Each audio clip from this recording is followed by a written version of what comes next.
comes to MJ with seconds remaining, but he's double teamed. He can't get the shot off, so he jumps in midair, passes to Kerr. Kerr gets the ball, and the rest is history. Did not have the shot. And they win it all again, number 5. And Kerr's shot was sweet vindication. He is one of the best shooters in the NBA, especially when it comes to the three-point shot. But he didn't shoot well from outside during the series, but he did when it counted, and that was it. That was not true of the Bulls team as a team. In fact, the Bulls hit 39 three-point shots in the series against the Jazz, and that is a record for three-point shots in a game championship series. Tim, I got to ask Tim. This is, we saw a lot of guys finally step up in that last game who really weren't contributing a lot, really. That's very true. And Steve Kerr was the classic example, as Linda alluded. Tony Kukoc was hurt. Ron Harper was hurt. Luke Longley was hurt throughout the series. But, Luke made the key stuff at the end of Game 5. So each guy contributed, although not perhaps to the level that they normally would. And yet Michael was there when it was really on the line. That 38 points he scored will definitely ill with the flu. That'll be a performance that everybody in this entire park will remember for as long as he or she lives. Well, all of those stats, Michael's stats, the three-point stats, are the kind of stats that Bulls fans gotta love. And speaking of fans, our Christine Doyle is spending the morning with some fans who have come to Grant Park to join this celebration on a soggy day, but slowly brightening day. Christine, what do you have for us? Well, good morning, Lester. It's a misty morning, but that certainly hasn't dampened the spirits of the Bulls fans here in the Petrillo Bandshell. Some of them started coming in as early as just after midnight so that they could have these prime seats. I think they just realized they're on television. They suddenly got a lot louder. These are my favorite little guys. Hey, Spencer, wake up. These two twins came all the way from Detroit. His dad says that he's been a serious fan for a number of years, but he's only 3 years old, and the hat is from 1991. Then we've got some kids who put posters together. Unfortunate rain, but you can still see the spirit shining through. Who is that? That's supposed to be Michael Jordan. That's right, and I bet you've got a couple of other in your sketchbook. Yeah, I got also do Scottie Pippen and Dennis Rodman. Got it. Okay, lots of enthusiasm down here. Obviously not a great day, pretty overcast, but they are not going to let the weather cast any kind of cloud on this celebration. Hold on, I got to go. I'll see you guys later. All right, Christine, thank you. Well, as we were saying, it was raining very hard this morning. It has gradually stopped. The forecast looks like it's going to be a good one. And in about half an hour from now, Chris Habermill, take it away. Hi, Linda. We're over the Berto Center, and right across the street, you can see our own little crowd is gathered here. We're going to widen out and show you the Berto Center. Coming in off the right, you can see the 2 Bulls buses, which are waiting to take the team players and their families downtown. There's the Berto Center, where everybody is training from day in and day out. And let's go up. Whoa! Look. There we go. Back in there, rain and the moisture taking a little toll on our signal there, so excuse us just a second. These buses will be receiving a full-blown police escort from Deerfield down to the festivities at Grant Park, trying to avoid the puddles as we go, but we're drying out here. Nice and sunny over Chopper 2. Sun starting to break out over the Berto Center. You can see all the live trucks sitting there off to the right side, and some of the Bulls players have been wandering back and forth around the doors to the buses. We will be over them and following them all the way down to the party in the puddles. Back to you. Thanks, Chris. You were mentioning that the Bulls are going to get a full police escort. Well, I think Tim Weigel should have had an armed guard escort as he came to Grant Park today, because he is holding something incredibly valuable here. Well, I want to show these throughout the morning, but I wandered into about 300,000 crazed Bulls fans with all the rings from the last 4 championships. Good grief, look at and they are incredible. I don't know if we can get a decent shot of them here. Okay, let's see if we can set them up here. All right, right here is this is the first one. This is Lakers. This is Portland. This one is Phoenix. And this one is the last one from Seattle. And, of course, there's one left, the 5th ring, which will be revealed in October when the first game of the season they have their ring ceremony. So these things are probably worth, what would you say, $8,000, $10,000 a piece with all these diamonds? Does the team help design these? Yes, absolutely. Actually, Martil Reinsdorf, Jerry's wife, is the jewelry expert. But, man, you should have seen the reaction of the police, the fans, and everybody as I was flashing these babies around. I was the most popular guy in the park. All right, we got to get back out to the Berto Center. Jay Levine's got some happenings out there. Jay? Lester, every year the Bulls seem to dedicate the victory or to one person who does not have a ring yet. And here's the man who this year's victory was dedicated to, Frank Hamblin, the assistant coach. Michael said he wanted to win one for Frank, and he did. Did he say anything to you? Oh yeah, he's a couple times, during the celebration, he made a special point to, grab me, and then, the one time he doused me pretty good with champagne and all. But he's been terrific to me the whole season, and that really, the Friday night really capped everything off. You were the head coach of the Milwaukee Bucks, now an assistant coach with the Chicago Bulls. Describe the difference in atmosphere coming from a team like Milwaukee to the Bulls. Well, obviously, this is the best team, maybe the best team ever, and championship team, and just being around these guys, it's a terrific feeling. Every day's just the energy off this team is really something, and I really wish everybody in the NBA and could experience, being with a team like this, because it really makes all the long nights that you stay up late working, it makes it, you get something back from it, and it's just been terrific. You set this goal when you joined this team back last summer. Finally, Friday night, that goal was realized. Can you describe the moment for me? Well, I kind of stood back on the periphery and just watched everything. It was obviously my first time. I didn't know how to act, so I just stood back and watched everybody, and just kind of took everything in. Was the perspective I took on the whole thing, and then as it went to the locker room, the celebrating went in the locker room. That's when I really kind of joined in. Well, Michael relaxed by playing 36 holes of golf each day this weekend. How did you unwind? Matter of fact, I still have a place up in Milwaukee. I went up to Milwaukee last night and had dinner with some friends, and just kind of, we talked about the series and all. They were all excited for me, and then drove back early this morning. And your thoughts on this celebration about to get underway? You're looking forward to it? Absolutely. I've watched it a lot of times on television, and I'm really happy to be a part of it, and I can't wait for it. Frank Hamblin, thanks very much for joining us. Thank you. Enjoy the celebration. Okay. The players continue to arrive. Just about the only one not here yet is Michael Jordan. We'll be waiting for him and be back to you then. Lester, Linda, back to you. All right, Jay. Well, they won't start the party without Jordan. One of the unknowns of this celebration this year is Dennis Rodman. Last year he made news with his dress for the party and his pretty foul language at times. It's part of his personality that Bulls fans have come to expect. Our Dave Price recently talked to the Worm's mother and sister about his antics. Sometimes when you're watching his antics on the court, is it what goes through your mind and through your heart? Well, it's according to what it is, like when he kicked the man, that was not one of my most memorable moments, and I knew it was a reflective action. When he does other things, I'm concerned that it was going to get all out of whack and he's not going to understand it. But usually they call and say, hey, I'm okay, and it's okay. So after 11 years of this, I've learned to take it in stride. I can't do anything about it. Does Dennis's mood change during high-pressure games or series like this? When he's on the court, of course, he has to be serious about what he's doing. That's his job, and that's his life right now. So off the court, he's just as intense as he is on the court. But when he's, chill, like I said, he has to wind down. Just like you come home from a day's work, he has to wind down. Well, all right, that was Dennis Rodman's mother talking to Dave Price. It's 9:37. We're down here live in Grant Park for all the festivities to celebrate the Bulls' 5th World Championship, and we're told that we expect the Bulls to be here in less than an hour from now. And we will continue our special coverage of Here's to the Bulls after this break. Including a one-on-one with Howard Sudbury and Coach Phil Jackson.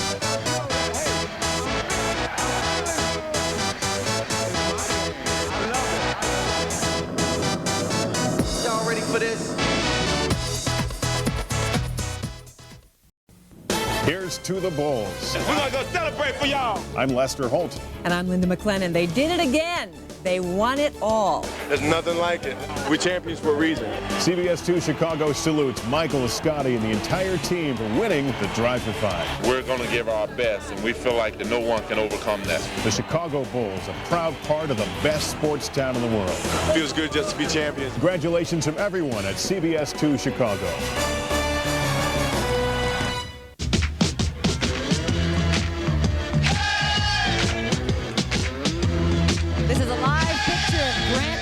Morning, we are all gathered here with thousands and thousands of diehard Bulls fans.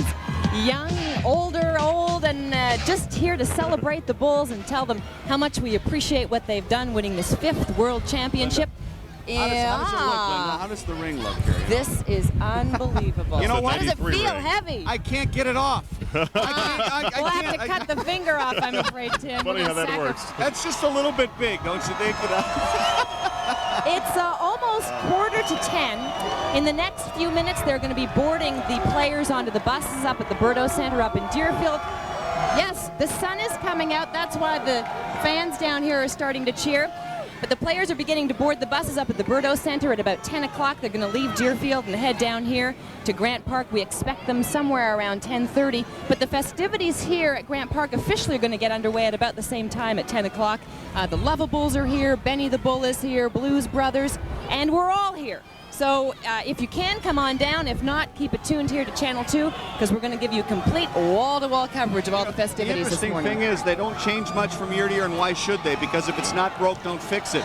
All the fans really appreciate the ritual and all the familiar characters, and so this has not really been varied much at all over the 5 championships, and it's been great. Well, one of the big questions facing the Bulls has been the uncertain future of Coach Phil Jackson. There has been a lot of speculation, not just speculation, and we know that he's had job offers, and there is the concern about whether he'll accept the contract. Said he would talk about it at the end of the season. Friday night said, not quite. Give me a few more days to work this out. But Albie, it's a big question. Let's before we go to that, let's go right back to the Deerfield now, to the Berto Center. I understand Michael Jordan is just arriving. Jay Levine, are you there? Yes, I am, Linda. There he is. There's the car just pulling around right here, coming in. Michael Jordan just pulling into the parking lot. Didn't stop, getting out of his car. Now, there he is. There's Michael Jordan. There's the guy everybody's been waiting for. Goes over. He'll get one of the jerseys as well. And so the only one we have missing now is Dennis Rodman. Rodman is the only Bull not to have arrived yet. And we are now, let's see, at 9:43. We're now 13 seconds after the buses were supposed to leave. So Michael's right on time. Obviously, there are those are the boxes that you see with Michael are shirts, championship shirts, which each Bull has been given, shirts and hats and other paraphernalia, which the Bulls have given each player, and they've gone into the backs of their cars as they came in. We thought Michael was going to arrive in his silver Porsche. He's got a Porsche 959, of which there are only 4 others in the United States. 2 belonging to Bill Gates, 1 to Ralph Lauren, the other to Michael Jordan. List price $1.2 million. Instead, we got Michael's Mercedes. That I think that's a 500. But he's getting out of his car, came alone without his usual entourage. I would imagine, though, that his security detail, led by Gus Latt, the former Chicago police sergeant, is nearby. So now Michael has joined all the other players in the parking lot. Ron Harper and Jason Caffey and Luke Longley, Brian Williams, Robert Parrish, Judd Bushler, Scottie Pippen, the first to arrive right after head coach Phil Jackson.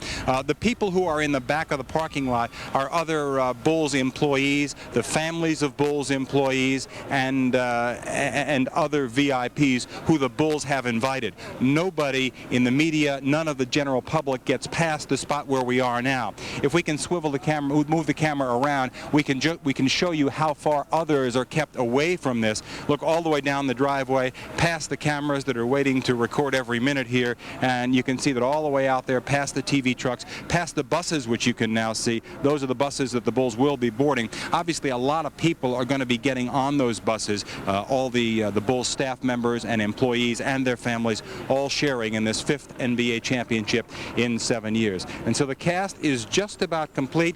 A little suspense now, given the fact that Dennis Rodman is not here yet, and it's well after the team was supposed to leave. Jerry Krause's assistant Karen Stack told me that the time of departure was 9:30, and as I say, we are past that now. So they continue to gather in the parking lot. We'll keep you posted as things progress. Now, Jay, we would expect Rodman to show up on his bike, right? Doesn't he usually show up on a motorcycle? Oh, well, could show up on a motorcycle. He's also got a very big truck that he bombs around Chicago in. It could be one of the two. Actually, Luke Longley has the same Dodge 4x4, and when he came in before, we thought it might be Rodman, but not quite yet. Another car coming in, but this is not a car that Dennis Rodman would be driving. It'll be going past us in just a moment. So, you know, he could come on his bike. Jay and Tim and Lester, it raises sort of an interesting question. At what point do you say, all right, we'll see you down there, buddy?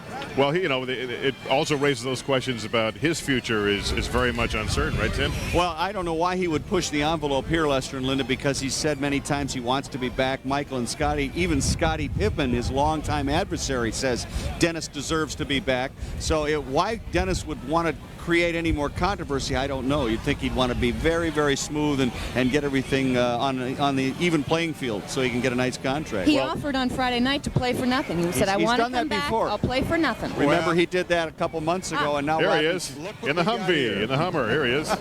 Jay? Big truck, a Hummer. You know, you got to expect that Dennis Rodman is going to do what's called unusual. Pulling in about 15 minutes late, that's Karen Stack, who's gone out to meet him out there, Jerry Krause's assistant, and he'll be pulling right past us and head on into the parking lot. Why don't we head over to the center aisle and see if we can get a shot of a little tough to move over here.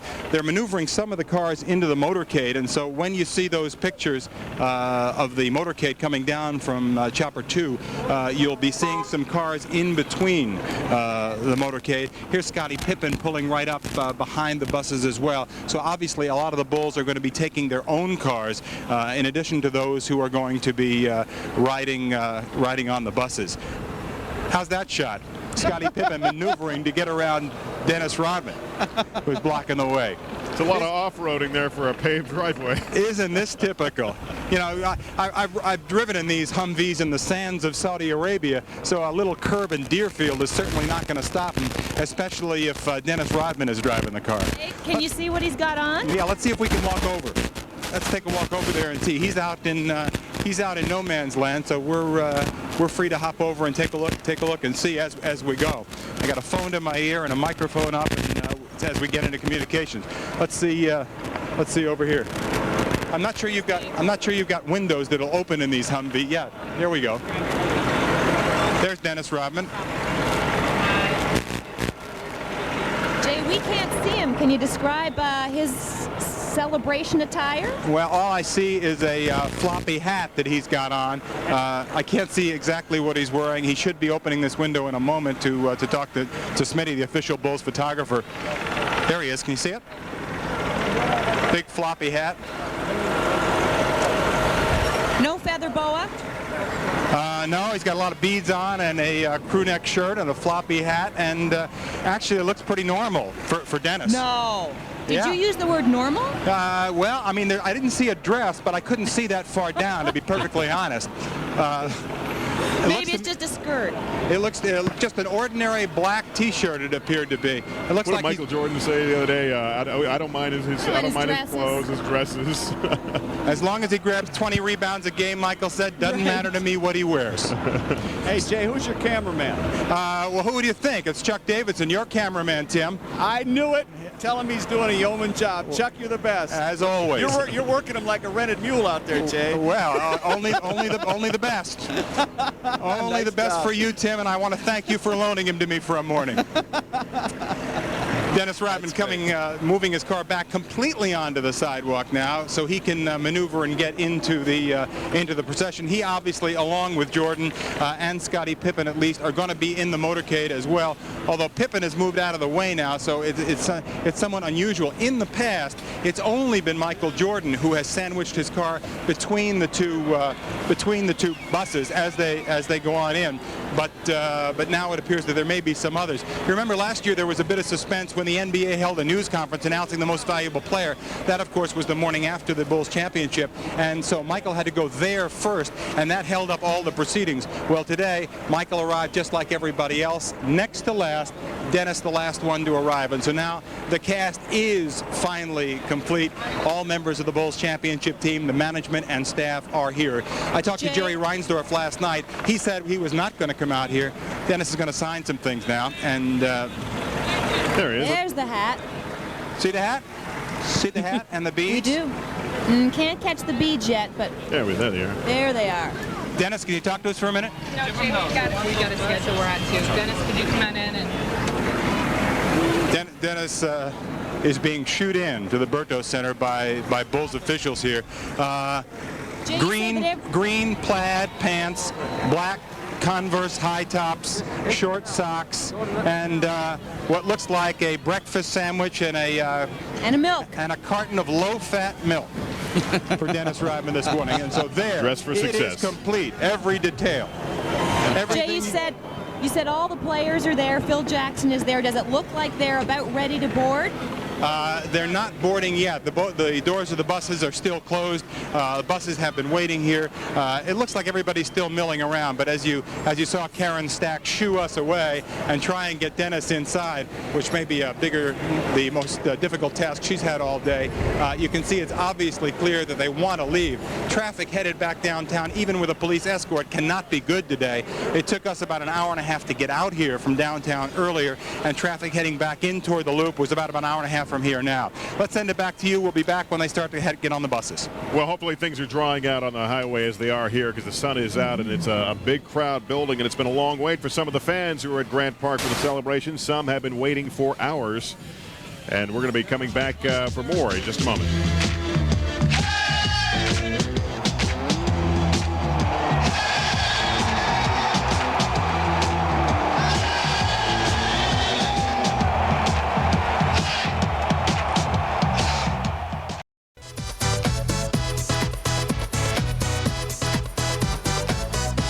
Live picture of Grant Park filling in. Not too much green left here now. The grass is wet, but everything else is dry, and it's turning out to be a pretty nice day. And the Bulls should be leaving Berto Center shortly. We saw a moment ago that the whole team is there. They should be boarding the buses. They've got a motorcade, and I would think hopefully in a half hour or so we'll be seeing them here. Howard Sudbury, was introducing him earlier, is down in the crowd, but also Howard had a chance to talk to Coach Jackson about his future. Here's Howard. Right, I'm going to get to that in just a second, Lester. I'm backstage. We've been seeing the Bulls buses getting ready to take off up there. You know, I know where Dennis was. He's writing his speech for this year. Hopefully he'll clean it up a little bit, but the families are starting to accumulate down here. And any Bulls fan, let's get a shot here. You should recognize this face, because just since I've been standing here, a couple of people have come by and they said, "Hey, congratulations, Randy." Except this isn't Randy Brown, it's his brother Alan. Do you get that all the time? I get it all the time. I mean, it's a force to be reckoned with. Sometimes I tell people, well, I'm not Randy, and sometimes I just let it ride and just be Randy. I know when you let it ride when you're trying to get a good seat at a restaurant. Exactly. Randy has been here 2 years now. Now, tell us where you guys grew up. Randy's a Chicago native. You guys grew up in the south suburbs? Well, we grew up on the west side of Chicago, 16th and Holman. I mean, it was a rough neighborhood, but we weathered the storm, and we were able to come out of this, and by way of Randy being in the league, it kind of helped us out a lot. I mean, to look at the brighter picture and not look at things on the rough side all the time. But I mean, we all grew up close-knit. I mean, the neighborhood was a tough neighborhood, but I mean, it wasn't evident within our family because a lot of people knew us, and that's just the way it was. And I think it's great now that Randy, he played for the Sacramento Kings before he came here, and he always lived in Chicago. He always did. I mean, Sacramento was just his job, so to speak. So after he got done working, he came back home where he belongs. Okay, Alan, go enjoy the celebration, and we'll send it back to Lester and Linda. Thanks, Howard. Thank you, Howard. And we will continue our live coverage from Grant Park of the Bulls celebration, the victory celebration, and the party in just a minute.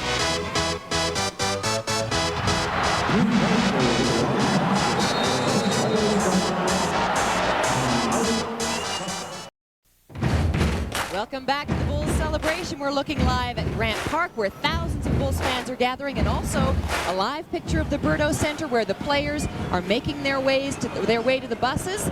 Jay Levine is standing by live now. Jay. Linda, if you see, we've got players here on their way to the buses.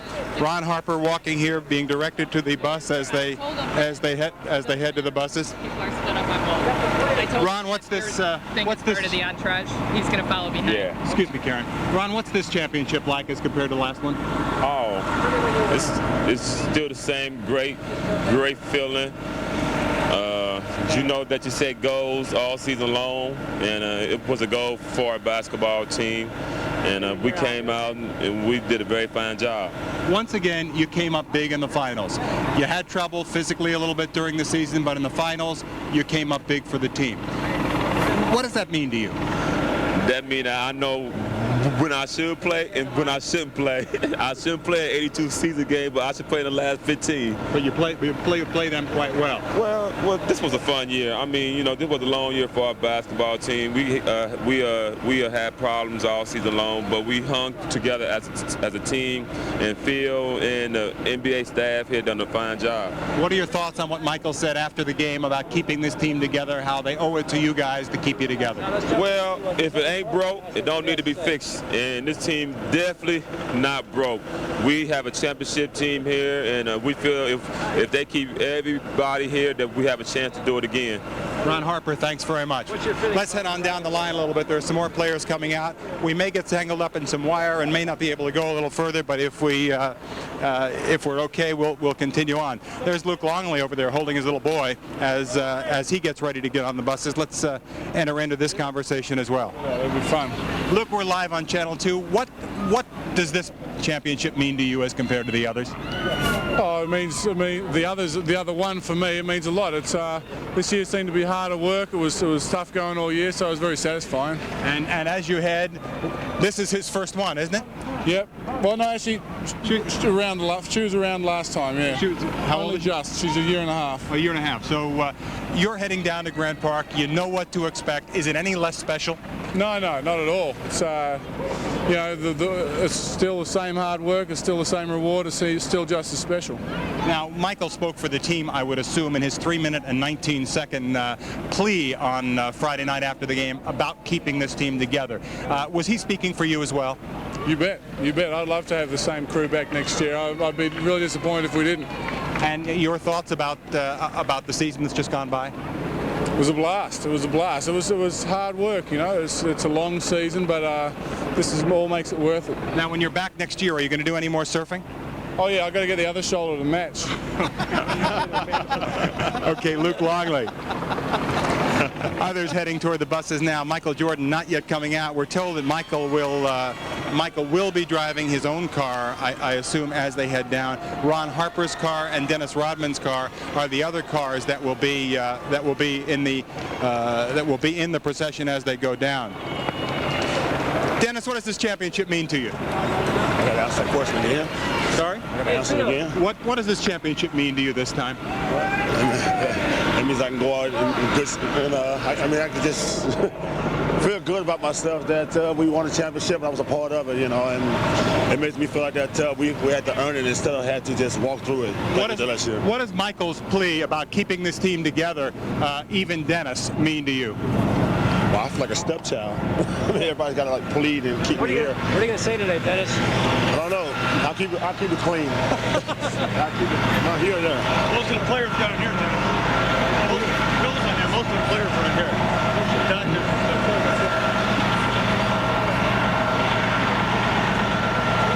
Obviously, Dennis Rodman and the others, it's getting a little bit crowded here as the players head onto the buses. We saw Tony Kukoc get onto the bus a moment ago. You know, this is the time when, let's see, we're about 35 minutes after they had wanted to leave, that they're finally getting organized and get on leave. But there are still players. We haven't seen Michael yet. Why don't we go back down this way and see who else is going to come out of there? As we were talking to Dennis Rodman, you know, interesting that he talked about the players being treated like stepchildren and having to plead to remain with the team. Brian Jay? Williams, want to talk? Yeah, right now I got to get on. Hey, Kevin. Jay,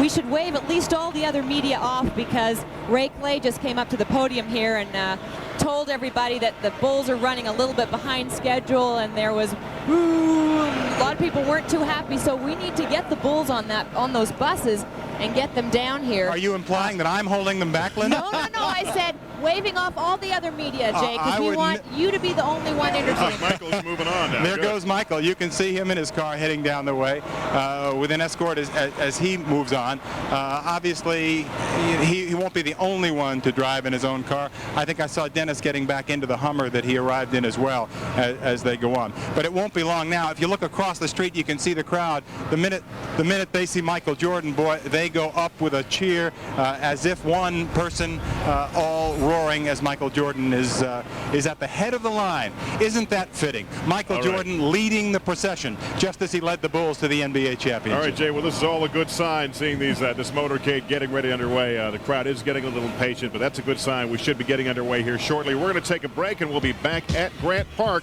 with more of our Here's to the Bulls celebrations.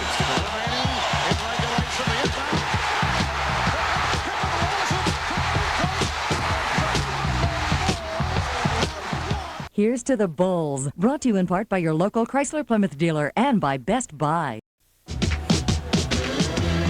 We're live back here at Grant Park. Our Here's to the Bulls celebration. I'm starting to think we should just put a permanent news set here, because it seems like we're here every June doing this. Isn't that a great thing? You know, sorry, we were just talking about the size of the crowd down here, and when you look out on the lawn out here, it looks about as big as it has been in years past, maybe a little less people, fewer people in here. But Jay is at the Berto Center. Jay.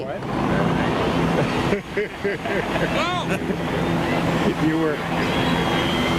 Michael Jordan's here in the car waiting to leave. How was your golf this weekend? So far, it's been a lot of fun. I've had a good time, and I look forward to having more golf time. What does the fifth one mean to you, Michael?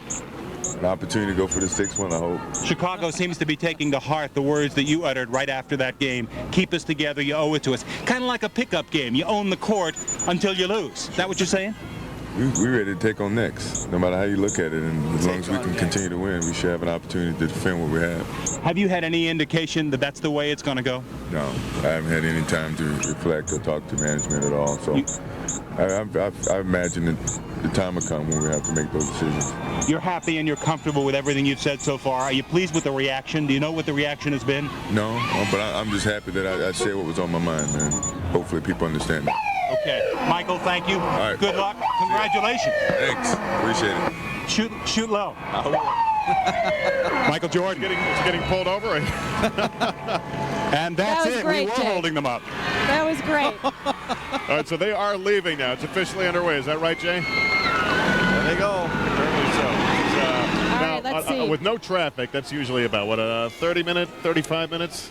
Yeah, 35 minutes. They're about, But what, a half hour behind absolutely schedule? no traffic, right. I think we're running a little bit late, but that's okay. I mean, but you've got a police escort, so red lights aren't a problem. and you know what? In a celebration like this, what's a half hour among friends? I mean, let's stretch it out. Let's have fun all day long. Why not?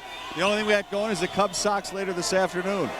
And that won't get rained out, fortunately. No, it won't. It's going to be a wonderful sports day in Chicago. One of the best ever. Okay, here's the aerial view now of the team making their way out. This view from Chopper 2 as they head off toward the expressways and the move into Chicago here. Just before we heard from Michael Jordan with Jay Levine up there, we were talking about the crowd size, and I would have thought that perhaps there wouldn't have been as big a crowd. This is number 5. We've been through this before. But from what we can see down here at Grant Park, it looks like it's almost as big a crowd gathered here as in other years. Lynn, it's just as much fun this year as it was 5 years ago. Everybody knows that, and now that the weather's broken, it's like, as you said, Lester, it's kind of a metaphor for the season. Hey, the sun's out, we're ready to have a great time, and I think there are a lot of late arrivals. Hey, Chris Habermill, what's the outlook for these guys getting here in a reasonable amount of time? Well, Lester, it's pretty good. They just left the Berto Center. They're going south right now on Waukegan Road, just coming up on Lake Cook, and with that police escort, they should be down there in about 30-35 minutes. They're going to take it a little bit slow here because they have to wind their way through a couple of suburbs in through Deerfield and Northbrook. Then they're going to be making a turn out to the Edens Expressway and in on the Kennedy as well. Right now, a little bit tight right around the junction for them. That's because there is a contingent of Chicago Police Department squad cars that are going to be taking over traffic detail for the Kennedy part of the trip coming in downtown to Grant Park. Right now, the buses are just coming up on Lake Cook Road. You can see Michael Jordan's car, then Dennis Rodman's Hummer, and then the buses have now made a left turn. They're going eastbound now on Lake Cook Road off of Waukegan. They're going to be getting onto the Edens Expressway from Lake Cook Road. Now let's go closer into the lead car here if we can. We're going to get in closer to the motorcade as we get further in. There we go. We just doubled it for you. And you can take a look. Bulls Cam live in action. Taking a look at Dennis Rodman stepping out in the Hummer. Right in front of him, Michael Jordan trailing a Deerfield squad car. Rest of the team families, and also the management personnel and the 2 buses following up behind there. Ron Harper's car also way in the back there. We don't have that on camera yet, but we will, coming down onto the Edens Expressway. we're going to follow the motorcade as it makes its way down to Grant Park, and we're going to get into a better position here out on the Edens Expressway and show you some close-up action as the drive after 5 gets underway. Lester, Linda, back to you. Drive after 5. I don't know if you know the answer to this, Chris, how these guys rate, who gets to well, drive Michael's playing golf. You know Michael's playing golf, and he's not going to wait to go all the way back on the bus. He's got his clubs in his car, and he's going right out probably to the Merritt Club after this. Ron Harper, everybody's got another agenda, and so I would imagine even Luke could drive himself if he really wanted to. So that was kind of their decision. And I think so. I mean, I think Phil's a very democratic coach when it comes to matters like this. He's very autocratic when it comes to running the team, but in this case, if you want to drive yourself, at least they're all together, and they're all going to be here together. Shouldn't be too long now. No, and there are hundreds of thousands of fans waiting to see them, waiting for their arrival down here at Grant Park. And we'll be back with more coverage from the celebration in just a minute.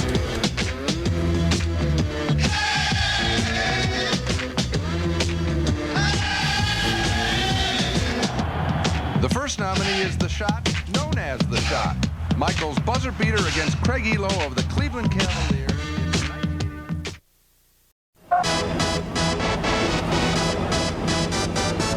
Hey, they can't be stuck in traffic, can they? What is this? I thought they were getting a police escort. In fact, they do, of course, have a police escort. You're looking at the buses that have just left the Berto Center, headed on their way here, carrying the Bulls families and other Bulls VIP officials. And as we mentioned before, I think that's the Humvee Dennis Rodman is driving. He's driving himself down, as are many of the other Bulls stars. That's in case they have any rough berms or sand dunes to go across. That's right. Well, you guys know that Deerfield Toll Plaza is the world's worst. Fortunately, they're going to circumvent that. They won't be near that. But I thought they go right through the red lights and everything, though. You know, turn on the sirens and let's get them down. This is the Bulls. Come on, 5 championships. Don't you get the sirens and the lights? Yeah. Well, you're looking at a live picture. If you were just joining us, on these buses is the bulk of the Chicago Bulls team. The vehicle in front is Dennis Rodman, and I think we've lost Michael Jordan. Oh, there he is. Right Michael's in the Mercedes. Yes, and there's the Deerfield squad car right in front of him. Okay, there we go. So Michael Jordan appropriately leading the team here to Grant Park, and that's where we are. Thousands of people have gathered. The sun is out. Things are drying out, and we just got the rundown for the show. This is going to be quite a show. This was supposed to get underway officially down here at 10 o'clock. That, of course, if the Bulls had left on time. We're going to hear a lot of these things we've heard in years past, but as Tim observed earlier, he said, if it ain't broke, don't fix it. So we've got the Lovables, we've got Double, we've got Red Kerr, of course, we've got the Bulls brothers. And here's the part I love. You got Jerry Reinsdorf and Jerry Krause coming up there. You know what always happens when they get on stage. Given what Michael said and what the team has been saying about it's not broke, don't fix it, and bring this team together, it's going to be very interesting to see the crowd's reaction.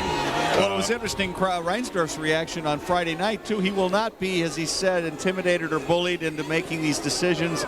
He'll make the decision which he feels is best for the future of the Bulls. The future for the Bulls is now, and I think he realizes that. I'd be shocked if Phil, Michael, even Dennis, I think. I didn't think so before Friday night, but after I listened to Dennis and Scotty, I really think that they probably will bring Rodman back. As you said, Linda, he'll probably agree for a very heavily incentive-laden contract.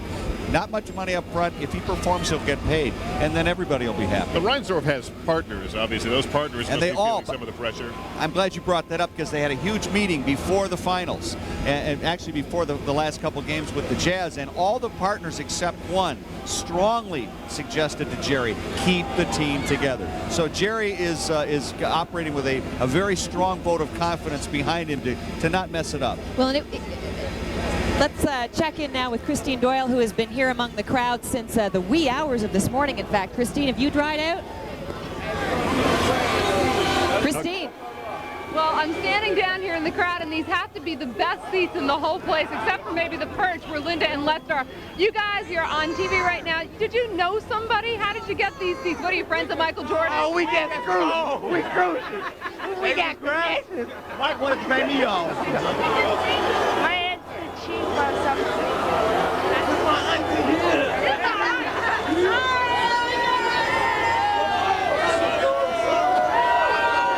Did somebody hit Christine? I don't think Christine knows she was on, but everyone else got their say, so that's what counts. There are some very anxious fans down, not some, tens of thousands, hundreds of thousands of anxious fans down here waiting for this to get underway. The official start of the celebration. lot of them have made homemade signs they brought down here with us. And this is what they love, is when the camera pans, because right now there's no entertainment, and we are it. So when the camera pans, they go wild.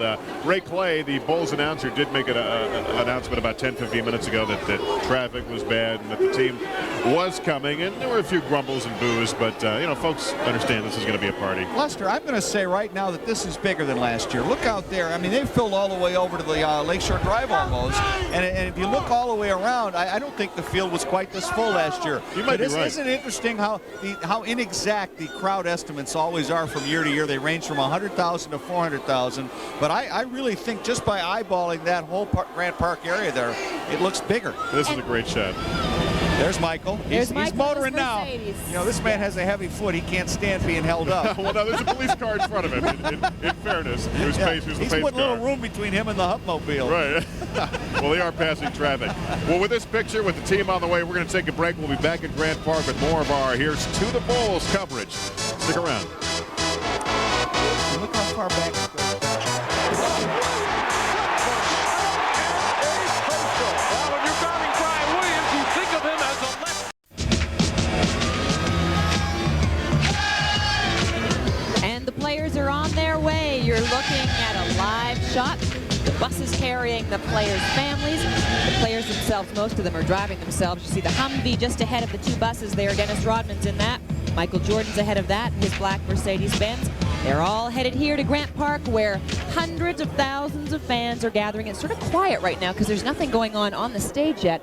The official celebration from the stage hasn't gotten underway. But Howard Sudbury is standing back behind stage at the Petrillo Bandshell with more. Howard. All right, Linda, you know, the players, we've been watching them on their way down here. A lot of the owners are already here, including Chairman Jerry Reinsdorf, who went up there and is in the backstage area right now. And I always thought it would have been neat if he would have negotiated all night and then gone out on stage and made the announcement that Phil and Michael and Scotty and Dennis, everybody was all set for next year. But I guess that's a little bit of a fantasy. But Jerry Reinsdorf is backstage right now. How'd you like to be in Phil Jackson's position, where you got Michael Jordan putting the pressure on his boss to try to get Phil back here and get a deal done? I had a chance to talk with Phil right after the game. The fight, the intense fight, the competitiveness of the Utah Jazz, they just wouldn't give in and wouldn't give in all night. We couldn't get a rhythm or momentum, and finally in the fourth quarter we got our game back in hand, and we were able to get the lead, and once we had the lead we weren't going to give it up. Phil, what an amazing run for all of you guys. I mean, you instilled it with your coaching. Michael has a mental toughness like we've never seen. Kerr had been struggling. He comes up big tonight. I mean, it's really special because everybody coming through. It was a redemption shot, and Michael made a perfect pass. He knew it was going to happen. He was going to put the ball on the floor. Stockton was going to come. He was going to find someone, and Steve knocked that sucker down. How do you put this thing into perspective? I mean, what's this feel like to you right now after all these years and so many of them? You got one for every finger now, Phil. Yeah, I got one for every child, too, and it's a wonderful thing in that regard. You know, 5 championships, it's just hard to tell people what it means. Each one has its own special flavor. And this one only, dims slightly in the fact that last year seemed to be such a romp and this year was such a struggle. And the struggle was a wonderful struggle for us, but yet it was a very intense one. We had to work hard to get it. They did obviously have to work hard to get it. This was a struggle this year, which made this championship all the sweeter. Phil Jackson, 5 championship rings now as the leader of this team, and he has trouble getting a deal. But, Jerry Reinsdorf has never said that he isn't going to bring these guys back. He just hasn't said that he is yet. Michael's putting the pressure on. I would think that he carries a little bit of weight. Wouldn't you, Lester and Linda, Tim? I would think, and I love your scenario, Howard, about them negotiating all through the night and then Reinsdorf coming on stage and announcing. Wouldn't that have been beautiful? Wouldn't that be sweet? Well, he still has a shot, This party we can hold out some hope. Maybe he's backstage negotiating right now. I don't think you negotiate a $36 million contract in 24 hours. I bet you could. I don't know if you're willing to pay $36 million, that's what he wants, done. I think the problem is it's non-negotiable. I mean, Michael's got his price. There's not going to be any negotiation. That's the way it worked last year. Reinsdorf said Michael walked in, they sat down, they shook hands, and that was it. So there's not much to talk about, I don't think, from Michael's standpoint. And what do you say about a guy who's leading an entire motorcade right now? We just saw that picture of Michael in his Mercedes. I don't know. Is this? Hey, Chris, are you with us? Are we on the Kennedy or the Edens here? Is Chris Habermiller? I can't tell where this picture is. I would like to think it's on the Kennedy, which means we're getting a lot closer. My guess is that's still the Edens, but we certainly can't tell from that angle. They all look the same. Hey, Chris Habermiller, you there, pal? The camera's there, but Chris doesn't have his ears on, I guess. Okay. It is a very, very quiet, well-behaved, happy crowd down here, but quiet at this point. It's going to kick in any second. It will now, kick as soon in. as the stage show gets going, which I think it is, here Ray comes Clay. Ray Clay right now. So I think the crowd is just about to come Let's see, alive. Ray's going to make an announcement. Well, this bull stock.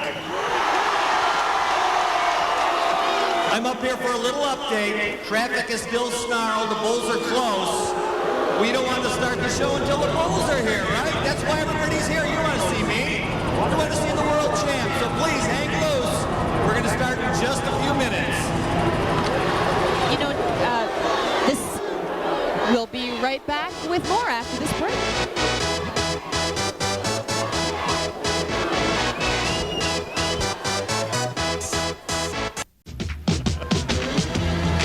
Michael Jordan and his Mercedes-Benz leading the charge from Deerfield down here to Grant Park, where there are hundreds of thousands. This is inbound on the Eden. They're still on the Eden. I heard they just crossed Peterson. Oh, that's pretty good. They're making good time then. So they are. Ray Clay just told the very quiet crowd here that the Bulls are on their way, and they're not too far away.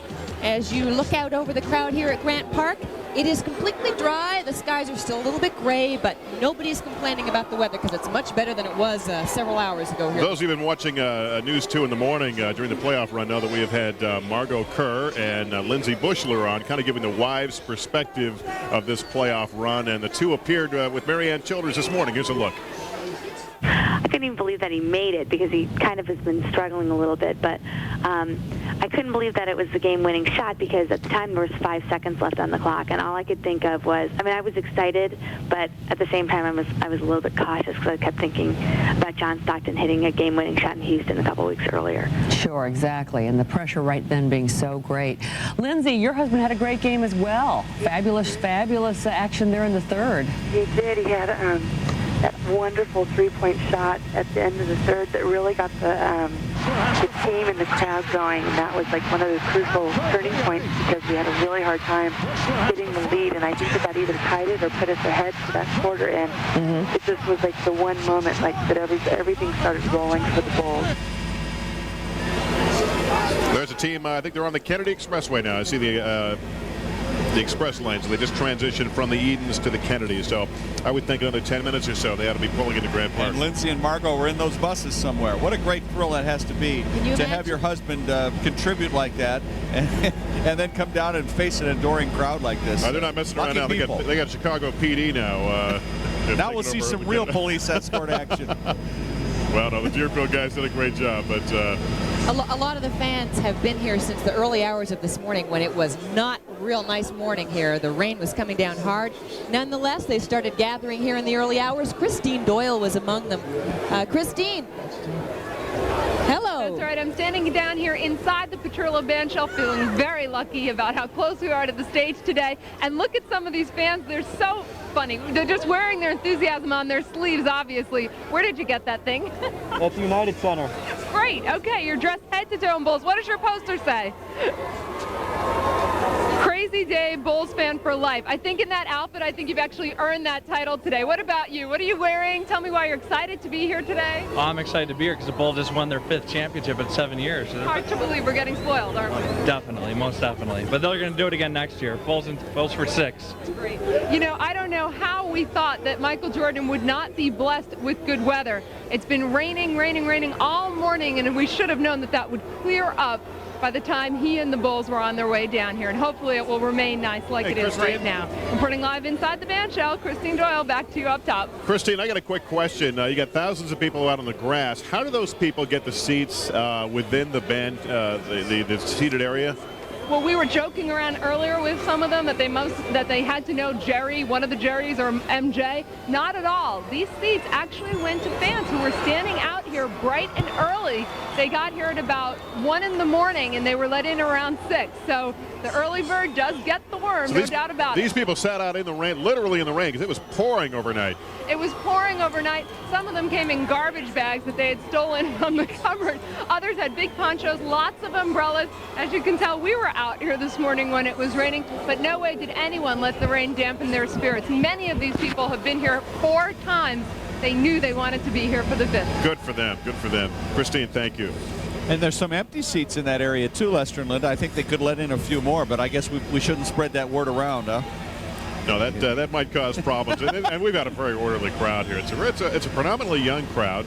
And they've been very, very patient. And there are TV screens out there in the grassy area so people can kind of see what's going on. Unfortunately, they're not watching us. They're watching Bulls clips right now, but we'll forgive them. You know, there's a huge Jumbotron screen. I think in fact, there are 2 of them down here at Grant Park. They're watching us now.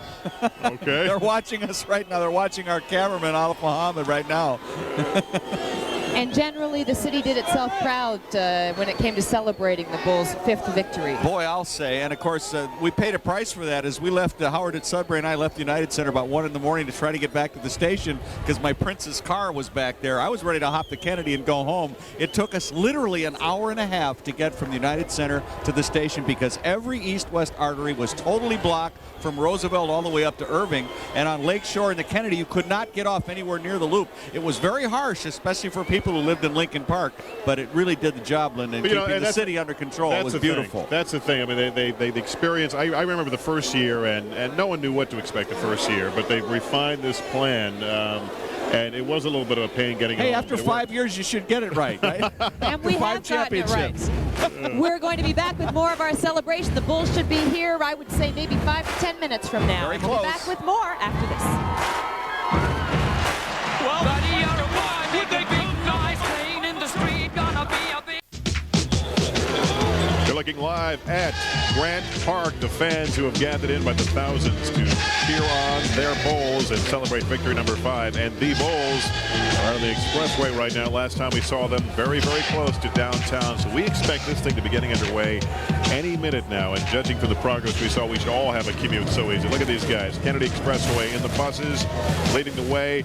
A Chicago police car. Michael Jordan in the Hummer is Dennis Rodman. And behind the buses, some of the other Bulls who opted to bring their own transportation along. We were in a conversation. You know, in television, we kind of like to give things names sometimes. We like to title things. And this year, we had a lot of fun with Drive for 5. And now we're all trying to figure out what do we do for next year. What are we going to call Tim? Well, I mean, we're going for 6. They've thrown out 6S, the joy of 6. We'll play around with that How one. about 6-pack? 6-pack was also tossed around. I don't think that's going to be appropriate, though, for most of our family viewers. But, you know, really the only one that was really an overwhelming favorite, I think, was 3-peat. He had repeat and three-peat. That was easy, yeah. When we get into 4, we're a little murky. Drive for 5, Give Me 5 kind of split. I think Drive for 5 was by far the overwhelming favorite. But this is something we're going to joyfully work on for the next few months. And then Heaven for 7. No, we'll work on it. Sure, and you know what? And if Jordan sticks around, we could be talking 7 and 8. I mean, anything is possible with this man. Linda, as you know, if he can score 38 points while on his deathbed practically, then anything is possible with him. I don't know if you can hear the crowd. They've started chanting now, "We want the Bulls, we want the Bulls." And they have been incredibly patient because the Bulls are about, well, maybe 40 minutes behind schedule now. Well, especially since some of them have been here 10, 11 hours or more, and they've been incredibly patient. And the rain came down until about, 8:30. I mean, it was pouring up until about that point. I think the last picture we saw, it looked like they were around Ohio. So assuming they clear the city streets with the motorcade and get them here, I can only think this is going to get underway within the next 5 minutes. Now, we've got a copy of the program, and in years past, this program has already gotten underway by now, before the Bulls get here, to get the crowd sort of into it and sort of livened up for when the Bulls finally do arrive. For some reason, they've decided not to start the program yet, and, you know, I would think that it might be fun to get things going. Do we have one more shot of them from the air? How are we doing there? I hear the chopper sound, and there they are. Okay, they're still on the expressway. Trying to figure out where we are now. This is. I think they're coming into like Hubbard. Yeah, Hubbard's Cave. They're coming in very, very soon here. Yeah. And we'll be back with more coverage live from Grant Park. In regulation, the impact.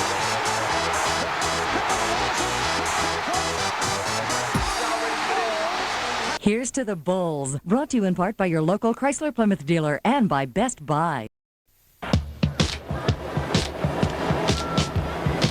There's Michael Jordan's Mercedes-Benz. They briefly stopped in traffic, but it looks like, let's see, they're off the Kennedy now. And that's the motorcade bringing the Bulls players and their families and VIPs down here to Grant Park. And this crowd is very anxious to get a look at them. We just saw on the Jumbotron, the crowd saw the shot of the motorcade and they began cheering a little bit. There's Mayor Daley standing backstage here at the Petrillo Band Shell. And we'd love to get, and Johnny Red Kerr, we'd love to get things underway here. I don't know what they're waiting for. They usually have this, the Bulls brothers and everything going on by now, but they're really holding back everything today. So let's go up to Chris Habermill now, who is watching the team's progress through downtown. Chris?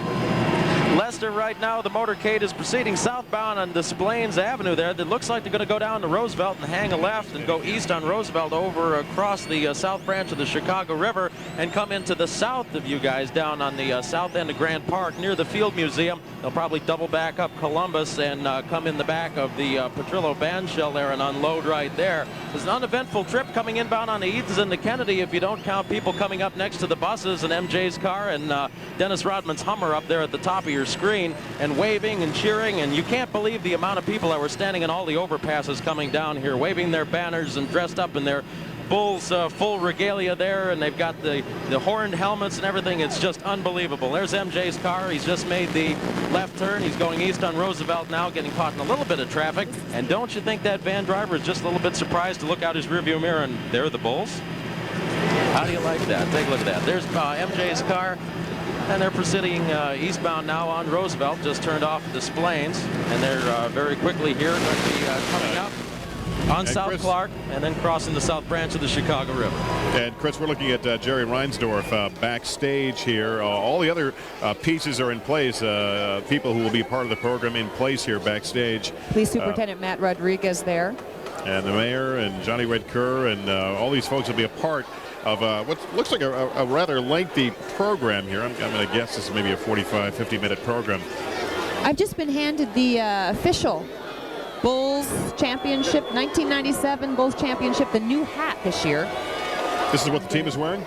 This is the official one. They were passed out in the locker room after this. Yeah, those official, I guess, yeah, those that's the licensed product. $20 apparently.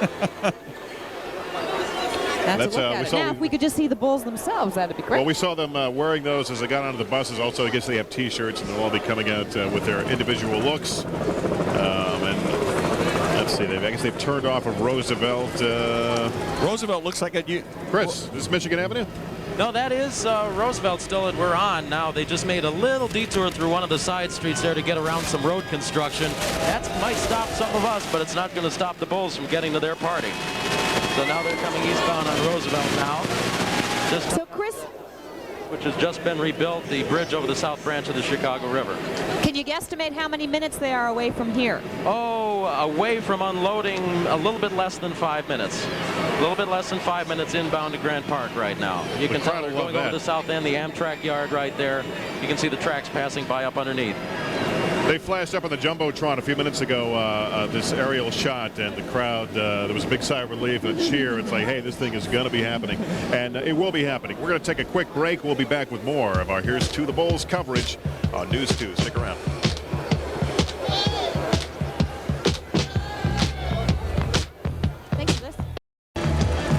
This is the team, and they are on Columbus Drive right now, which means they are at our doorstep of Petrillo Bandstand, where here in Grant Park, thousands and thousands, I won't even attempt to guess, but let's just say the park is now filled in. I don't see any green left. A lot of people have gathered here. Obviously, success is a sweet third, fourth, fifth time. And there's a picture of Chopper 2 bringing us the shots. And Christine Doyle is down among the fans. Christine. That's right, Linda. I'm inside of the Petrillo Band Shell. And you know, it's amazing that the crowd has sustained this level of excitement since early this morning. Talk about heavy metal. I've got a Tin Man here who's a big fan of the Bulls. He's come out for the other rallies and he has a little performance.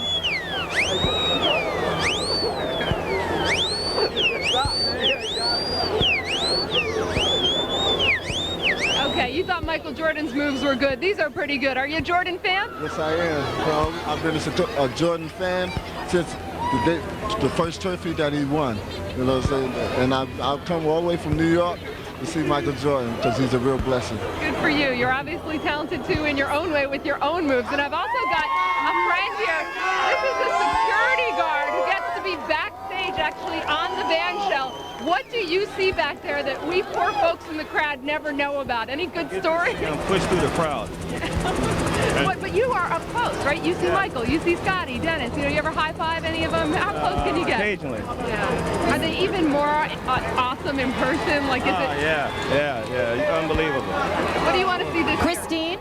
I want to see Robin back. We're going to have to interrupt, Christine. We're going to interrupt because the team has arrived at the Petrillo Bandstand. In fact, I don't know if the crowd can see it or not, but we can certainly see the doors are opening. They are here, so that the program is about to get underway. The individual Bulls who took their own cars have also pulled in around these buses. You're seeing some of the families. The bus to your right there, some of the families are getting off as well that have made the trip down from Deerfield. You know, I'm going to make an assumption here, Linda and Lester. In the past, they've always had the Bulls brothers and everybody out entertaining the crowd, even before the Bulls left the Berto Center. And I'm going to assume that they've decided to have the whole program in view of the Bulls once they get here, you know, so they can enjoy all. I don't know. The crowd has been incredible. I mean, the fact that there's been no entertainment, no music, nothing to really keep going except the anticipation, it's really a credit to them. Everybody's got babies in arms. Or on shoulders or wherever. And here they come. Now, this is a ground level shot now. You can see, who is this? Is that Steve Kerr? Steve Kerr? Sure is. The hero of Game 5 of the championship series with that important jumper down the stretch with his daughter in tow. What do we got here? It's Kukoc. Tony Kukoc. Steve Kerr will go down in history with John Paxson and Bobby Hansen for making those dramatic long-range shots, and his shot as big as any in Bulls history. So they're heading through the door, the backstage door at the Petrillo Branch Shell here. There's Matt Stakinga. What a lucky guy he was, huh? They put him on the roster the last couple games of the year, and he got a ring. There's Bill Wennington, who's been hurt, but was a vital contributor. Big important part of getting him there. The Jumbotron is now finally showing the crowd, the Steve players Kerr going into the backstage door, so they know now that the Bulls have arrived. Yeah, they can now get excited. And of course, that jump shot kind of overshadowed Tony Kukoc's slam dunk at the end that put him up by 4.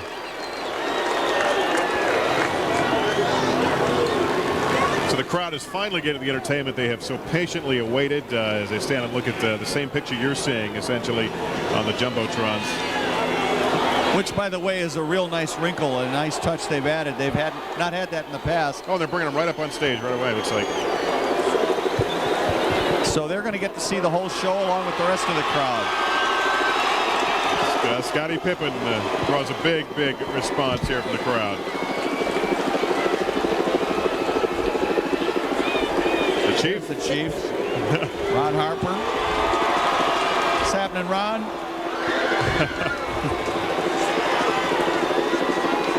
There's Gus, one of the security guards. And there's the man. There's Michael. There is the man. Sweepy. What do you call him? Sweepy was one of the guards who came in there behind him. I thought you were calling Michael. No, Michael, we do not call Sweepy, no. MVP, the crowd is chanting, and there's Rodman.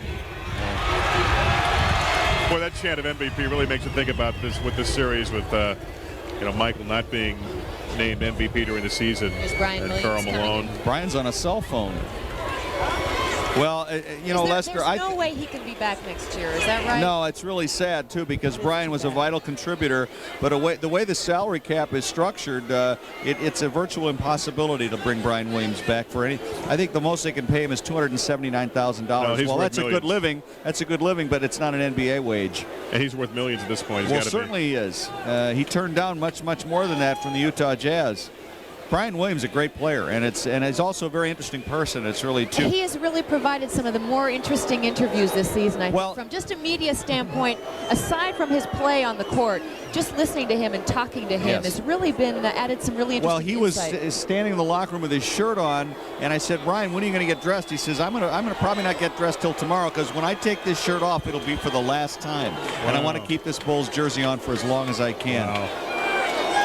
That was the thing that was so interesting about the locker room, Lyndon Lester, Friday night. Everybody's so thoughtful. Everybody's so articulate. Yeah, you told me you've been in the locker rooms for all 5. All 5. You were Same red coat, too, by the way, in all 5 locker rooms. You didn't get any champagne on you this year. Only a few drops from Harper. You said it was a different field this year, right? Well, the field was much different because the players were so aware of what it took to get there, and how really finite this experience was, and how much they all wanted to come back next year. It was the most thoughtful locker room I'd ever been in. It was absolutely sensational to talk to all the people. On the stage now, the only seats that are still remaining are the front row seats where the Bulls players will be seated in just a few minutes. Now that gives you a good indication, Linda. I'm going to say 300,000, as I always exaggerate anyway, but it looks to me like we definitely have several 100,000 people here right now. That's just the very rear of the park is not filled in right now, but they have been steadily coming in here, and as Christine told us, there were people here at 1 o'clock this morning to get those coveted actual seats within the arena section of the band, Petrillo band shell. And how well behaved everybody is. It's really remarkable. A lot of them are wet. I mean, it poured. That's another reason why they could be a little cranky, but they're not. The big signs, thank you, Bulls. We've seen a lot of those. 2 + 3 = 5, as in number 23 equals 5 championships. And there are trophies. The trophies. Every year they bring out just one more. Yeah, it's some heavy lumber, heavy hardware there. You know, I think the fans, Lyndon Lester, realize as much as the players how much it takes to get to these. I mean, and they're really enjoying this, perhaps maybe more than they have in the past, just by experiencing it so many times. Well, this year, I mean, they went through the injuries. They went through the distractions with lots of Genesis injuries, suspensions, and the fines. And we forget about it. A lot of those guys we saw playing these last several games were playing hurt. Oh, absolutely. Rodman was playing hurt. Pippen was playing hurt. Watching Michael admitted he was still a little sick. Every single guy in the roster was hurt. Luke Longley's shoulder is still not 100%.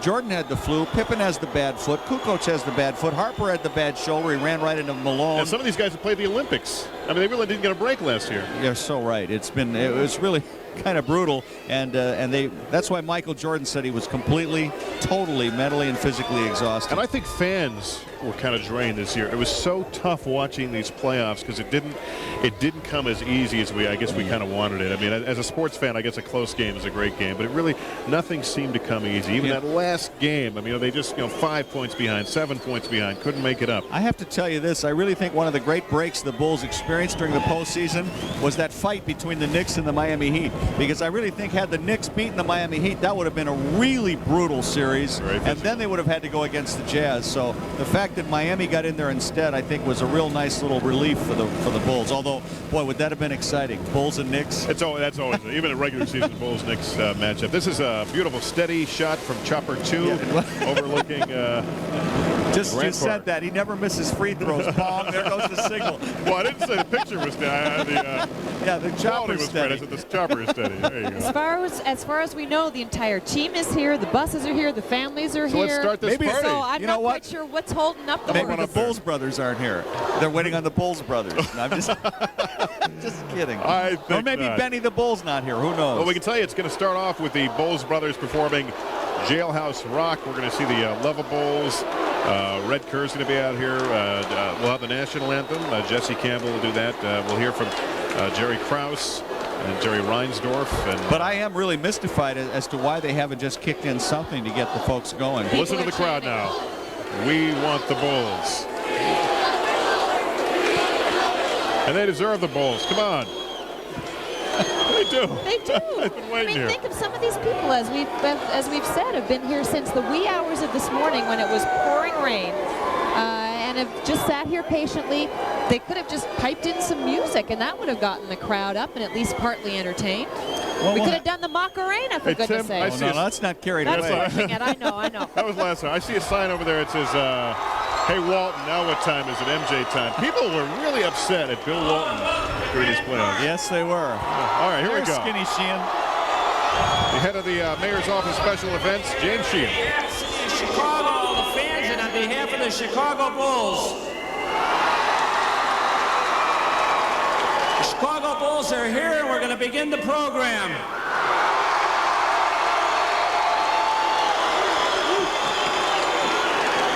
First of all, someone that you're all familiar with, ladies and gentlemen, the Bulls brothers.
think we're going to get another number from the Lovables here.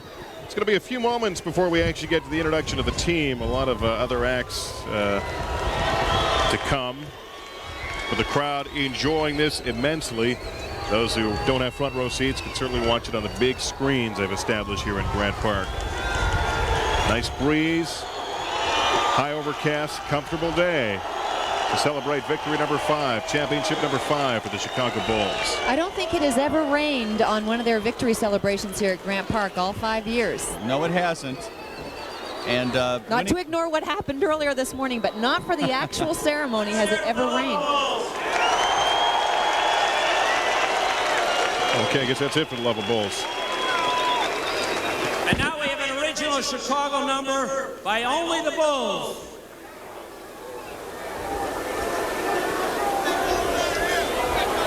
This was the number that was supposed to close the show. Maybe Skinny's moving everything up in our... Is this the song we normally hear when we go to the game? Yeah, right before the game? To be the program closer, but... I'll bet it's off.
That song is normally it's part of a music video I think they play at the United Center during games. Only the Bulls.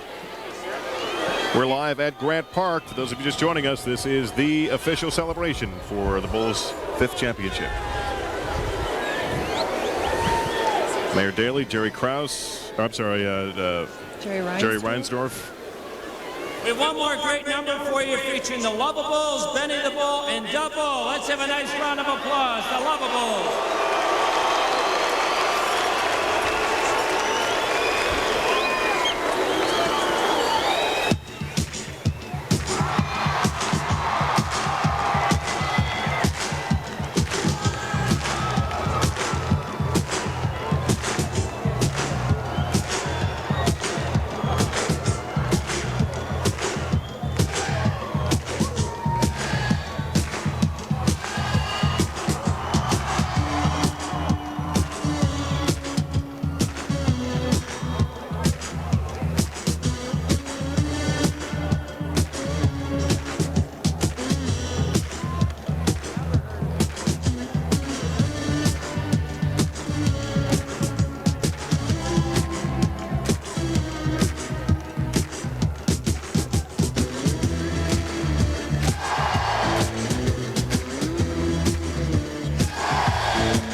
Part 2.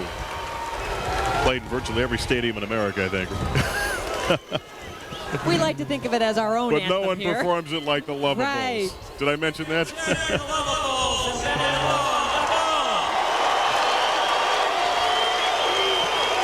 And now it's my pleasure to introduce a man that needs no introduction, the voice of the Chicago Bulls, a Chicagoan, Johnny Red Kerr.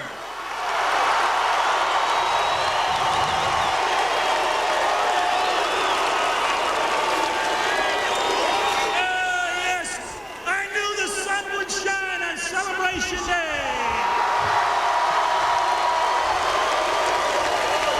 We got a great program for you today, but to start it off, a Chicago recording artist, Jesse Campbell, with our national anthem.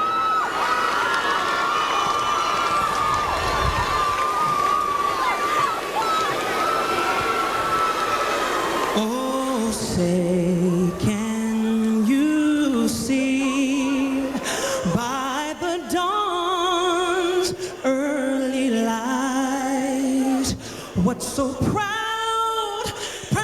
we hailed at the twilight's last gleaming, whose broad stripes and bright stars through the perilous fights for the ramparts we watched were so gallantly streaming, and the rocket red glare bombs are bursting in the air, gave proof through the night that our flag was still there.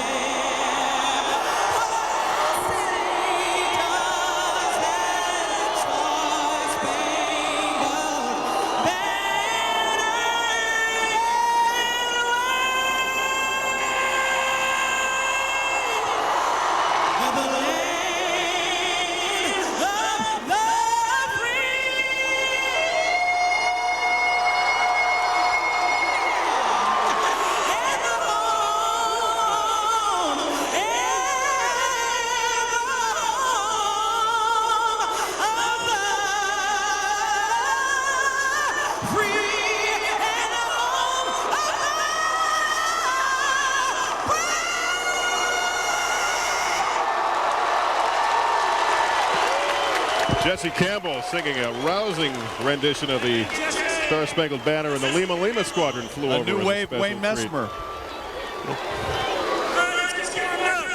Thought a hockey game was going to break out there, Linda. Give me a B. Give me a U. Give me an L. Yes. One. Yeah.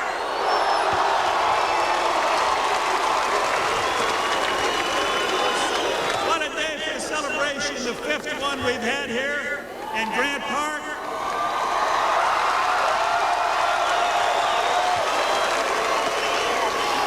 Another historic day at Comiskey Park. The Cubs and the White Sox will meet for the first time. I love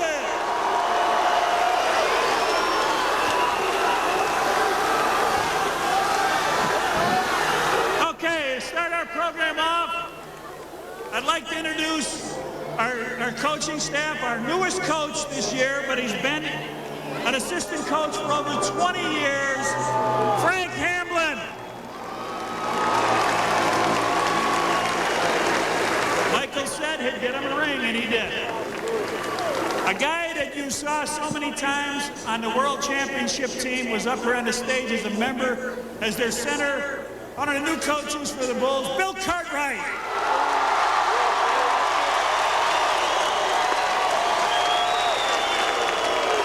Bill's out scouting. Another coach of the Chicago Bulls, back again.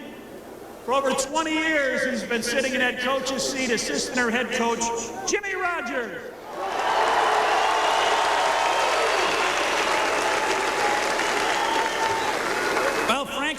over 20, Jimmy over 20, but how about a guy that's been in this business, college and professional, the Bulls, architect of their offense, 50 years, Tex Winter.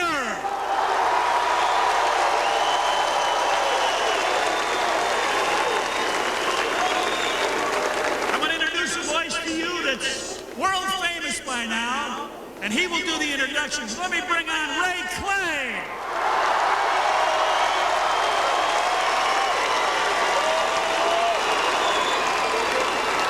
Hey, we all know Johnny Red Kerr is the first coach of the Bulls, but you know what I heard this afternoon? He's going to be down at Comiskey Park throwing out the first ball. I know he can play basketball, but that's something I got to see. Cubs and Sox, Comiskey Park. All right. How many of you were here last year? I can tell. I remember all of these faces. And what did we say last year? We'll see you next year. Right, we're all out here. And I'm glad to have you. All right, we know the drill. I need some help.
The champ.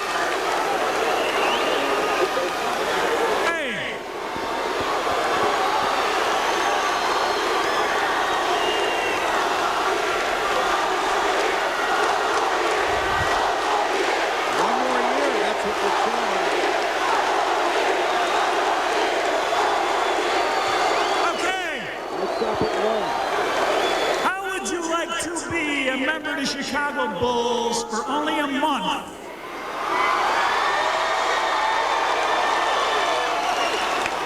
And earn yourself a position to play in the championships and win a world championship ring. Well, I'll tell you what, that's exactly what Brian Williams did.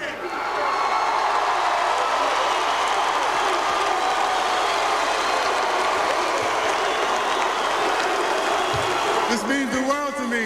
I can't thank you all enough for embracing me, the coaches, the players, the whole organization. Thank you from the bottom of my heart.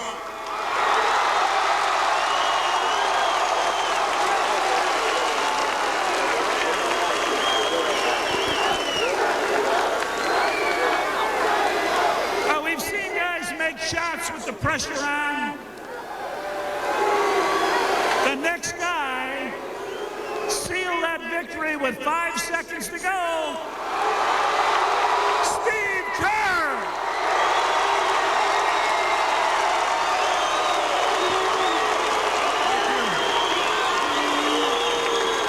I hope you don't mind. I'm going to take another minute more than Brian Williams took. A lot of people have been asking me about the shot the other night, and there have been some misconceptions about what actually happened. I wanted to clear it up. When we called timeout with 25 seconds to go, we went into the huddle, and Phil told Michael, he said, Michael, I want you to take the last shot. And Michael said, you know, Phil, I don't feel real comfortable in these situations, so maybe we ought to go in another direction. And then Scotty came in and said, you know, Phil, Michael said in his commercial that, you know, he's been asked to do this 26 times and he's failed. So why don't we go to Steve?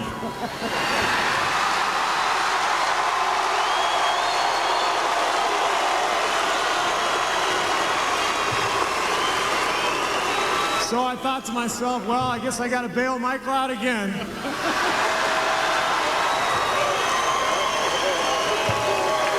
But I've been carrying him all year, so, you know, what's one more time? Anyway, the shot went in, and that's my story, and I'm sticking to it.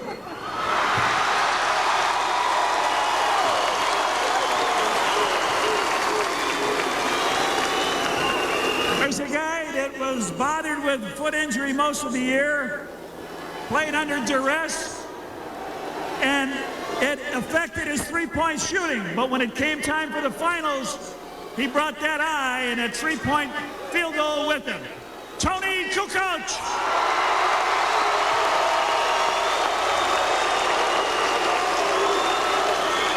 It's been a great year. Thank you very much for your support. Have a great summer. See you next year.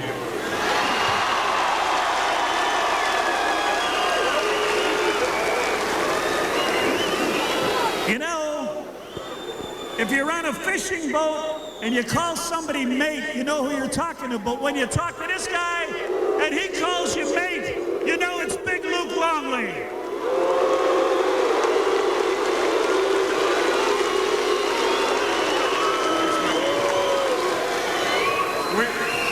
We had a blast this year. I hope you guys had as much fun as we did.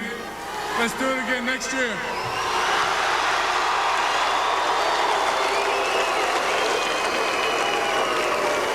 You know, a lot of credit is given to a lot of the players, and sometimes you overlook a guy. Last year, the Bulls lost 2 games in Seattle, and I think it was mainly because this player was out with an injury. Well, he was back full-time. He played so well against the point guards and then got to the finals. Let's hear it for Ronnie Harper.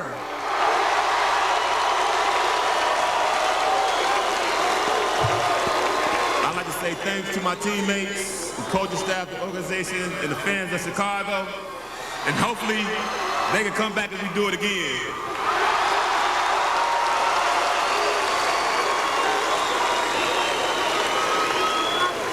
The next guy I'm going to introduce has been waiting for the playoff shares to be distributed because he doesn't have a whole lot of money left. Let's hear it for Dennis Rodman.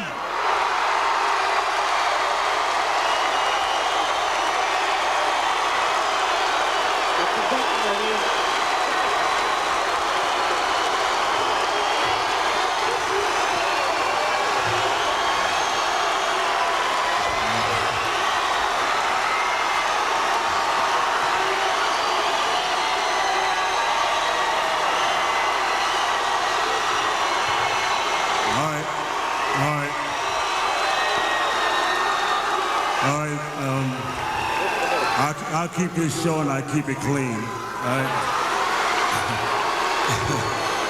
All right. You know, a lot of people have criticized me for a lot of things I've done, a lot of things I've said. And the NBA have done a lot of things to me to try to keep me down. But, you know, and a lot of things I've said about the Utah people and people that live in Utah, I apologize for that. But you know what? You know, it's just so much you can do to kick a man down, but I said, the hell with the NBA, I'll be back, baby.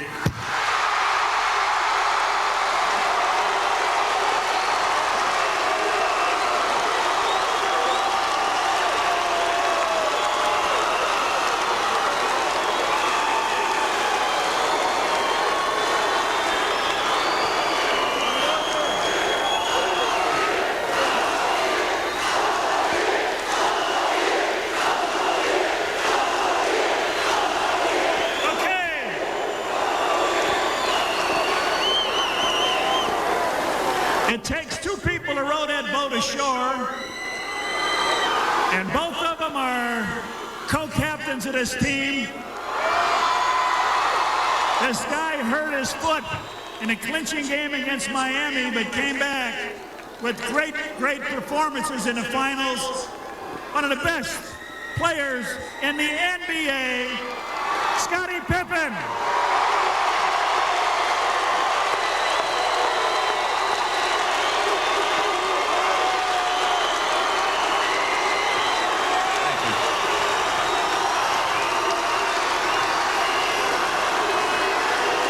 Thank you.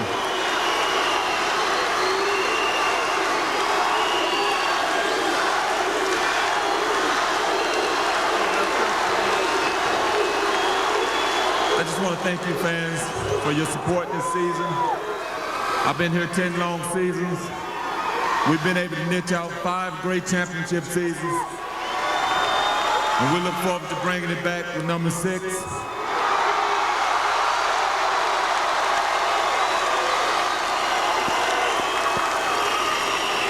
So let's come on back and get down for our crown. Let's get down for our crown. Come back and get down for our crown. Some people can say MVP once, or twice, or 3 times, or 4, but how about the finals 5-time MVP, Michael Jordan?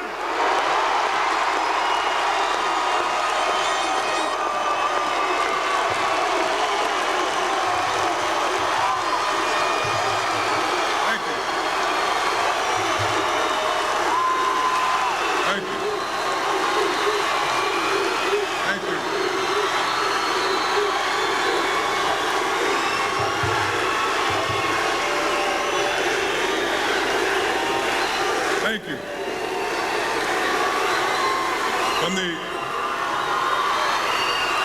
From all the players and all the coaches and all the Bulls organization, we want to say that this championship goes out to all the working people here in the city of Chicago that goes to work every single day. They bust to make a living.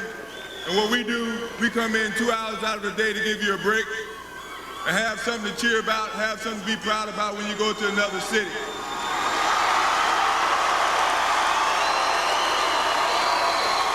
So hopefully, come 1998, you guys can go out and celebrate and go back to every city and say we won number 6.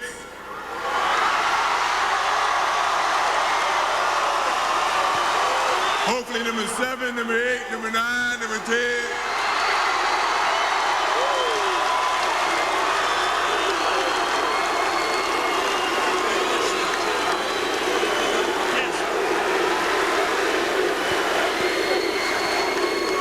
I'd like to bring back Jim Sheehan now for a presentation to the players and coaching staff.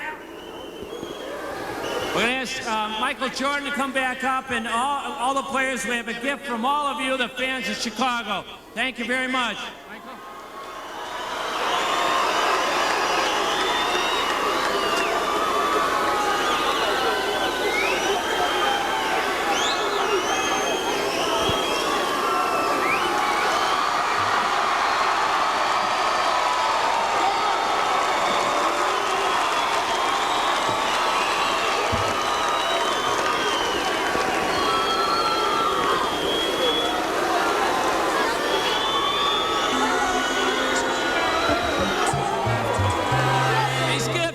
Presented from you to the players.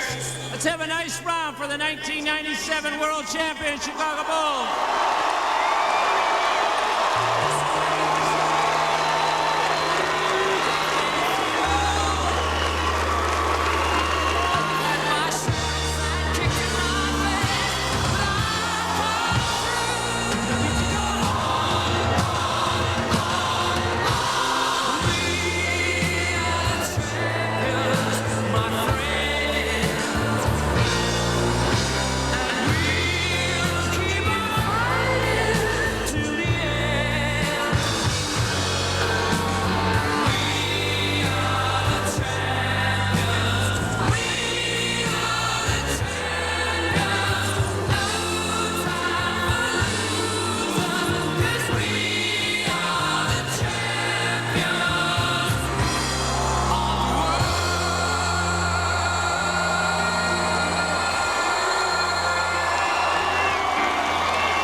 The strains, we are the champions. The champions leave with 5 trophies. Next year, this time, they'll be walking out.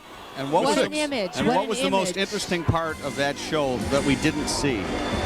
Jerry Krause and Jerry Reinsdorf were not introduced, did not say a word to the crowd. They did not want to respond to the pressure from the audience. Bring back Phil, bring back Michael. It's very interesting that they were completely omitted from the program. The general manager and the owner of the team. And they actually were on the program, but obviously they were bypassed. I'm sure that was at their request because Reinsdorf did not want up because when you heard Phil get up there, they said, "Bring back Phil, bring back Phil, bring back Phil." And then for Pippen and Rodman, one more year. What an image. What a powerful image at the end there with the 5 trophies being hoisted. And by Dennis got to Scotty hoist and one. Dennis and MJ and Ron Harper and Phil Jackson. That image, so powerful. It is hard to argue with success, and as Coach Jackson with one of those banners, I presume these are the banners we'll see hanging on light poles in Chicago, and I think they have a problem. They're going to have to either shrink the typeface or get 2 banners, because next year there's not room for 98. Longer banners, I guess.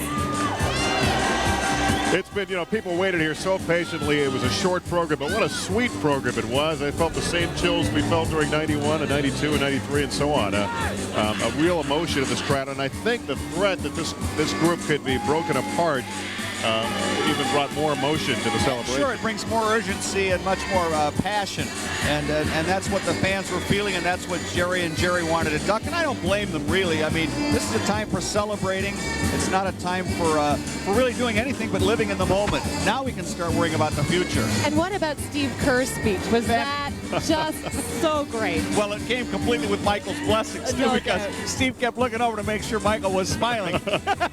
I've been carrying him all year long. I mean, Michael has a great sense of humor. Well, he had me for a second, because, he told the real story of this shot, and I thought, well, maybe I missed something. And he realized he was taking Well, as a matter of fact, Michael told us, Linda, in the locker room after the game that he said that play had been, because he had sunk the shot to win game 1, he knew that the Jazz would be doubling him, and he said, look, they're going to double me down low, kick it back out to Steve, and let Steve hit the shot from the key. And that was really amazing, because Kerr had struggled throughout the whole series. Well, as Steve said on Friday night, he said, I missed all the little ones, but I got the big one. The one that counts. And as Michael had drawn up the play, he was open enough that Steve could hit it.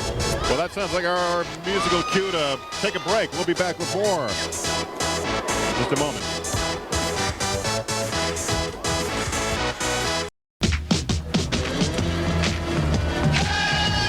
License and registration, please, sir.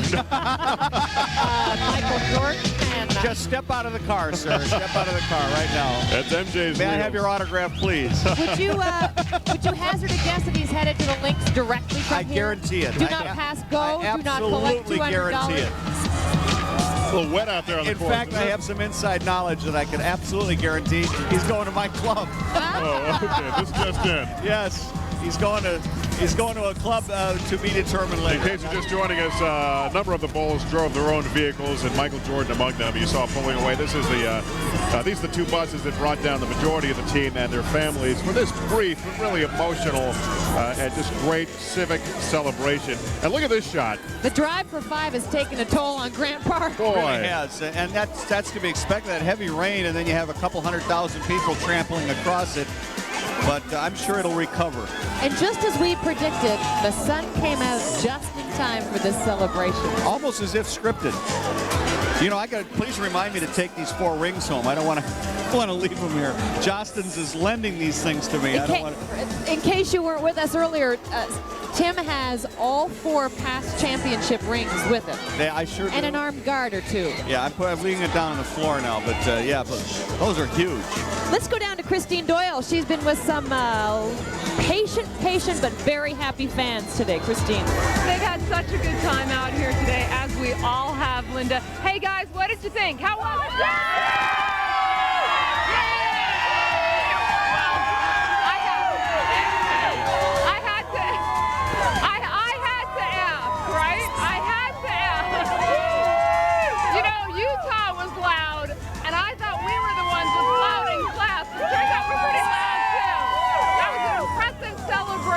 We all had a great time here, from the summer rendition and then into the speeches. It was whatever bit of hope. We've been out here for several years now, and every year it's just a great party, as you can hear from the crowd.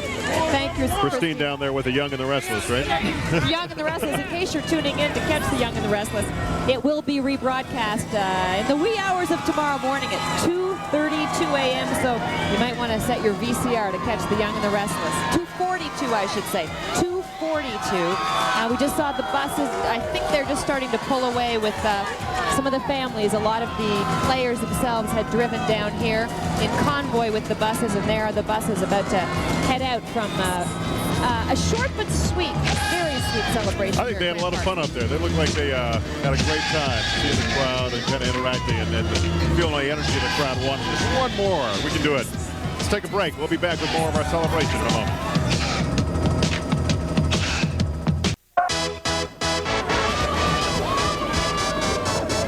Well, it's a little muddy, a little trashy, but hey, everyone had a good time. For a good cause, Grant Park is starting to empty out in a very orderly and peaceful fashion after a great short little celebration of the Bulls' 5th victory. And as this was going on, I kept telling myself, you know, this is not forever. After 5, you tend to think, okay, we'll be here next year, and all the players, you know, talk that up, and certainly the fans did. But boy, we just can't get complacent about this.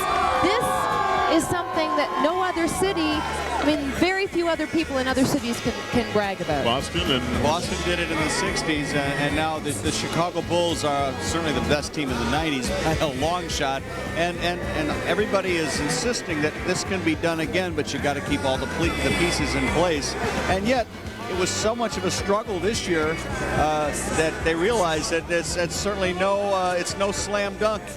91, 92, 93, 6, and now 7. And of course, had Michael not retired, everybody says, well, it would have been 91, 92, 93, 94, 95, 96. But you can't really make that assumption because Michael really needed to pull back for a little bit and take a little break. Even this year, he was completely exhausted. Well, you say it was a tough road, but I mean, we talked about this earlier, the injuries. If you take away the injuries, if this team, same team, is healthy next year, there's no reason it wouldn't be a cakewalk. Well, that's what Michael said. He not only thinks they can win next year, he knows they can win, and he ought to know if anybody would. And he says, don't call us old, guys. Don't call us old. And speaking of old guys, Howard Sudbury, how are you doing, my liege? You really expect me to talk to you after that? We're all a little bit older than when they started their run a few years ago, right, guys? Yes, What did you think of are. those speeches? Weren't they fantastic? I mean, not only do the guys entertain us on the court, but they're so articulate and funny when they get a microphone in front of them. Steve Kerr was precious and with his story, and of course Michael Jordan, he always says the right things. How about thanking the working people of Chicago? He says, we just come along and entertain you for a couple hours a day. Well, he's been entertaining us for what, 13 years now? He came along in 1984, and 5 championships later, he is still going strong. And I want to look back at some of the other titles the Bulls have won, and each championship has really been special in its own way. Hey, Horace! Hey, Horace, baby! Way to go! 87! Finally, the finals and a championship. It comes against Magic and the Lakers. And after losing game 1, it's all Bulls. It's the Bulls in 5. The lasting picture from this championship, Michael Jordan clutching the championship trophy in tears in the locker room. And he spoke to Chicago live on News 2. Live Chicago, we did it. We did it. It took a long struggle, but we made it. And I hope everybody's enjoying themselves because I am. Now to match the Pistons and repeat. This was the series where we remember the shrug. Michael gets so hot on threes that everything he put up went in. I'm in a great rhythm. You know, why not just stay there? And it wasn't really nothing towards Portland. It was just, hey, I was shooting the ball. They were giving me the shot, and I was taking it. This championship was special because it was back-to-back, and they celebrated at home, up on the floor with the fans. The third title clinched in Phoenix. They wanted this one because Detroit was never able to three-peat. Neither were the Lakers or the Celtics teams in the 80s. And it ends in dramatic fashion. Who could forget the shot fired by John Paxson in Game 6? Hits the three at 10 seconds left, and the Bulls lead 99-98. It means the most to me because it's happened in the city of Chicago. This has never, ever happened. And as a sports team in the city of Chicago, where I will probably spend the rest of my life, it will have tremendous meaning, and I'm very happy for that reason. Last season, the Bulls got into a real battle with the Seattle Supersonics. It would be the first championship won since the move to the United Center. It would be Michael Jordan's 4th title, the first since he lost his father. And the championship was clinched on Father's Day. Your best play of the night was grabbing that ball out on the floor. You weren't going to let anybody get that sucker, were you? No, that's for my father, and you know it goes right in my trophy room with everybody signing it, and you know even Jack Haley, and you know this is a very special moment. You said that's for my father. Obviously, it's Father's Day, and he's never very far away from your mind. No, he was in my heart all day. That's probably why I couldn't play that. I wasn't really as focused as much as I wanted to be, and I think just the special day of him not being here. Really, I had a tough time focusing today, but thank God I have a team. 6 seconds. All right, Michael Jordan, when he left the building the other night, I've never seen him any happier. And, you know, Tim mentioned that, you know, he kept making reference all year about we're old guys now. I think he really relishes that role of going out at age 34 and proving everybody that he still has it. And obviously he still does, and I think he'll still have it next year. Hey, Howard, you were near backstage or backstage. Any insight as to why we didn't hear from Reinsdorf or Krause? Well, I think Tim hit it on the head, really. I made reference earlier that I would have liked Jerry to come out and announce that he had new deals with these guys, because he doesn't. I think that they had a pretty good idea what kind of a reception that they were going to get from the crowd. Jerry Krause always gets booed, which I think is kind of unfair. I think the guy deserves his due for what has happened. Reinsdorf probably would have gotten the same reception, although he hasn't said yet that he isn't going to bring this group back together yet. But I think that they didn't want to take away from the celebration atmosphere out here and wanted to think about what happened this year and not get into next year. Well, and Howard, it was really sweet watching back 91, 92, 90. Those were really sweet to look back on. Well, it's funny to look back on those guys and see what they looked like then, you know, when they were a little bit more innocent. Younger. And it was all new to them, and younger, we all were. And, you know, celebrating in the locker room that first year, it was all new to them and so much fun. But that was really the point of that piece, is that, you know, a lot of cities think that it becomes blasé or something like that, but it hasn't, because there's a new challenge every year, and there's a greater challenge every year, and so when you finally win it, it becomes special again. And that was the theme this year. It was so hard for the Bulls. I think Utah was probably as good as any team the Bulls have played in the finals, and because they were so tough, it was great to win this thing. Howard, we're going to take a break, and we'll be back after this.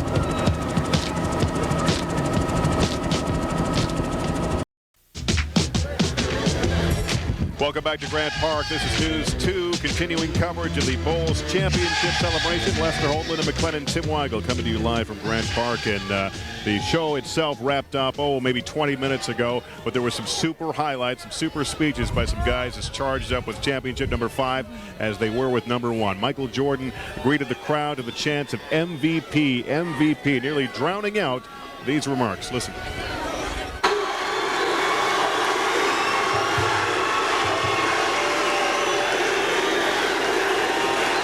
Thank you.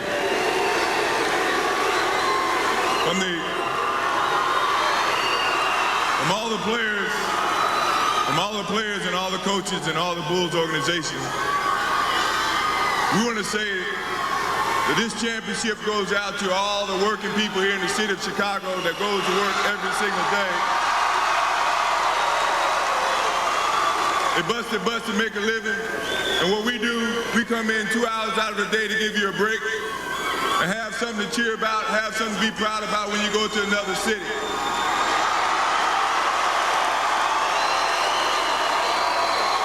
So hopefully, come 1998, you guys can go out and celebrate and go back to every city and say we won number 6.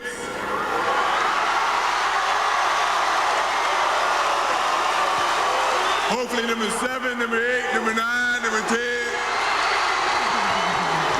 On and on and on. And the co-MVP really of the series is Scottie Pippen. Let's hear what he told the crowd here at Grant Park. It takes 2 people to row that boat ashore, and both of them are co-captains of this team. This guy hurt his foot in a clinching game against Miami, but came back with great performances in the finals. One of the best players in the NBA, Scottie Pippen.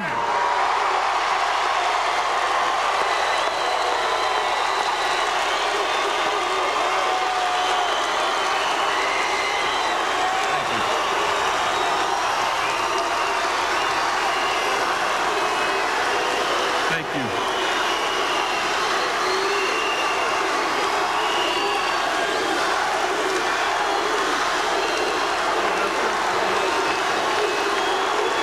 I just want to thank you fans for your support this season. I've been here 10 long seasons. We've been able to knit out 5 great championship seasons. And we look forward to bringing it back with number 6.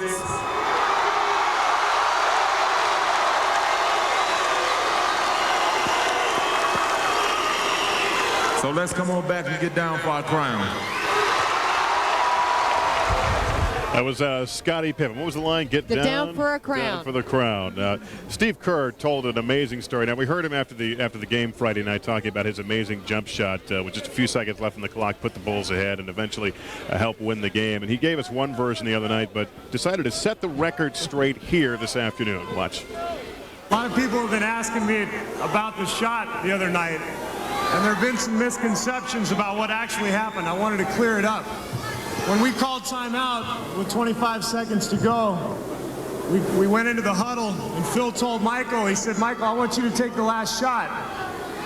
And Michael said, you know, Phil, I don't feel real comfortable in these situations, so maybe we ought to go in another direction. And then Scotty came in and said, you know, Phil, Michael said in his commercial that, you know, he's been asked to do this 26 times and he's failed. So why don't we go to Steve?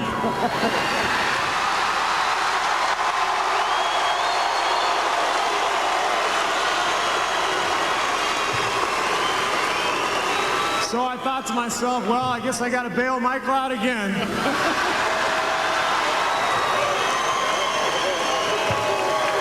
But I've been carrying him all year, so, you know, what's one more time? Anyway, the shot went in, and that's my story, and I'm sticking to it. You gotta love this guy. And you gotta. Speech. I felt so great for him after that game. Doesn't he look like Opie? He does. He does. I think in the Tribune today they showed a side-by-side picture of Opie. He really does. Now, whatever you think of what this next guy wears or what he says, because he is out there, the crowd today loved him, and they were yelling, one more year, and he's willing to do that for no money, he says. This is Dennis Rodman today. I'm gonna say it because Jerry Krause I would love to be back here. You know, I would love to come back here. I love it. That was Dennis Rodman last year. We did a special, a different look. That was at the celebration at Excalibur. Different look for him, different look for us, actually. Different look. He had more sort of summer finery on today. He had the puka shells and the slouch sort of sun hat. And he cleaned up his act this year, too. He did. He cleaned up his act in Utah, which... whatever. But anyway, we'll hear from Dennis Rodman after a break. We're going to pause for a minute. Stay with us.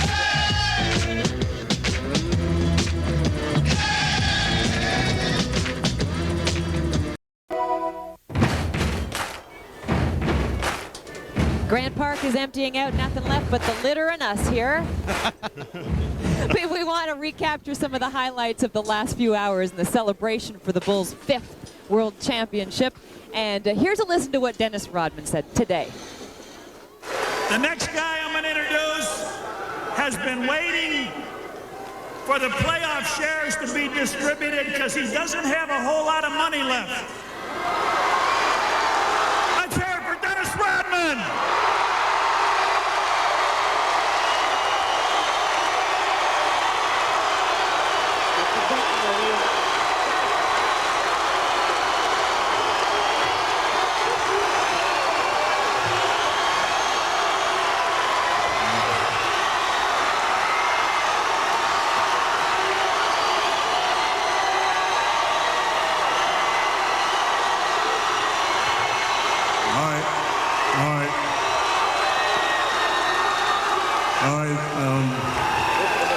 I'll keep this show and I keep it clean. All right. All right. You know, a lot of people have criticized me for a lot of things I've done, a lot of things I've said. And the NBA have done a lot of things to me to try to keep me down. But, you know, and a lot of things I've said about the Utah people and people that live in Utah, I apologize for that. But you know what? You know, it's just so much you can do to kick a man down, but I said, the hell with the NBA, I'll be back, baby. Well, he says he'll be back and let us know what he thinks about the NBA, but it's really not up to the NBA. It's up to... It's up to the Bulls, and I'm very surprised, frankly, at the overwhelming response he got from this crowd. Lyndon Lester, we'd heard a lot of rumblings that he'd worn out his welcome. He hadn't produced this year. The ratings were down on his Sunday night TV show. Of course, that might have been the excellence of the competition against him, but I mean, I'm just kidding. Certainly it was. Honestly, the crowd they have galvanized behind Dennis, and you know what's helped that? Scotty and Michael both saying, we want Dennis Were back. you surprised Friday night when you heard them both say that? Stunned. I mean, it was unequivocal. I was stunned when Scotty said it. Michael, I could understand, but Scotty, I saw Scotty and Dennis together in the locker room in Utah all week long, and Scotty would you could tell when there was tension between people, and there has always been tension between Pippen and Rodman. Pippen would walk away from Rodman. I mean, it looked like these guys couldn't stand each other, and here comes Scotty says, I want Dennis back. So when the crowd hears that, then they say that because Dennis realizes that Rodman's a very important, when he's on his game, he's a very important component of this team because he gets the rebounds, he plays defense, and he gets the ball to Scotty and Michael to score. Through so Could much. they have done it without him? Well, they did do it practically without him. Rodman really was, he pretty good defense on Malone, but basically Brian Williams was a key ingredient. They know they can't get Brian Williams back But to get him this far into the playoffs. Well, of course, Rodman's been a very important. Last year he was a vital component. This year he was basically a non-factor in the final. To tell you how long we've been here, they're starting to play classical music behind us now at the Petrillo Band show. They're warming up for the Daniel Barenboim. I saw Daniel Barenboim backstage. He's getting the baton. We got to get to out. Howard Sudbury, though. Speaking of Daniel Barenboim, he's right there with Howard. Actually, I think you've got Norm Van Leer, don't you? Yes, I do. You know what? I love the current guys, but this is one of my favorite Bulls right here is Norm Van Leer, who was part of the great Bulls teams in the 70s, back when there weren't as many fans then and stuff, but there were big fans of yours. What's this like for you to be back here as a broadcaster and a former player and see 5 championship rings here now? Well, I was saying earlier, you know, I appreciate Sports Channel hiring me to be, I think, more of a part of what's going on. I think if I was still in L.A. and they're winning, I'd be happy and proud, and because it's the Bulls. But you got a connection now. I got a connection, and that makes it even more of a enjoyable to be a part of this part of the city because it brought me back here to do a lot of things. I'm enjoying the heck out of it, and glad to see him win and make up for the times we got so close but not there. And I like to feel I'm still part of it. What's your take on the speeches up there? I was saying earlier, you know, the guys entertain us on the floor, and they entertain us off the floor. Michael Jordan getting up there and thanking the working people of Chicago. You know, he might make $35 million a year or whatever, but he's got perspective, and he remembers the fans. Well, I think it's a reflection of management and ownership that you try to bring a class to it, and I think Jerry Krause, in a lot of ways, he's always said we want good people on our team. Now, I've kind of attacked him for bringing Rodman in here because I thought you can preach that and then you bring Rodman, but I think you give anyone a chance to try to get themselves together. And this team is special, not just winning. Some good, solid people on this basketball team. What's going to happen now? What do you think is going to happen next year? Is he going to bring this crew back? I think all you need is the main 3, possibly add to it. And that 3 been, of course, Michael. Then Scotty has no choice but to be there for 1 year on his contract. Hopefully they don't trade him at this point. But I think the main guy you have to bring back is Phil Jackson to guide this ship. Jerry's always been able to put people around Michael and those guys, and I think that's what they need to have and need to do right now. If they bring Phil back and Michael stays, which he will, and Scotty doesn't get traded, Michael's be 35 next year. Can this team still win? Can they win another one? Well, it depends on the bench. I said this year the bench made a lot of play, and I don't think it was given enough credit even today, because you had Tony Kukoc out for a good part, Rodman out for a good part, and you get Ron Harper plays maybe, I would say 100%, but he gears himself up to get for the big ones, and he's playing on some legs that are pretty weak, but he still does his part. So it's the bench that helps these guys, the main stars. It's always the supporting cast. And I think if the supporting cast steps up and will do their job, I think the Bulls can be right back in the hunt. But it's not going to be easy. Yeah, that's one thing that Jerry Krause has always done a good job and is plugging in the right pieces. He picked up Steve Kerr years ago. He got John Paxson from San Antonio. Brian Williams this year. They wouldn't have won without Brian Williams. So they do a good job of getting the right guys around the core, don't they? Well, that's Jerry Krause, and I don't think he gets enough credit for that. A lot of people want to criticize, well, you got Michael. Well, you got Michael, and believe me, you didn't win before you had the pieces to go with Michael. You've got to have Michael to win this thing, but I think the blend of the characters that play their supporting roles is so important because you can bring people in here and they want the ball. They know they're not going to get it. You have dissension. This is the first championship team I've seen in a long time that kept together, and everybody knows their roles. And it's not a lot of people moaning and groaning about the situation. Right, and they fit in. And one thing that this man always preaches, that this team has always had, is Attitude. You've got to have attitude. A good attitude. Norm Van Leer had it. There's no doubt about it. Thanks for talking with us, All Norm. right, time for you, buddy. All right, back to you guys. One of the greats. Nice to have him on board. Well, you know, the interesting thing was, as we all know, Norm Van Leer's running mate was Jerry Sloan. And Jerry Sloan, coach of the Utah Jazz, is an absolutely sensational human being. You know, he was asked, he was wearing that John Deere hat throughout the playoffs, and a lot of guys says, well, how much money is John Deere giving you to wear that hat? He says, man, I'm not getting any money. They drive good tractors, and I like farmers. And he made good hats. And that was his life. But, you know, he was a straight shooter, and that's why that was such another element to that series. The Bulls are playing against one of their own.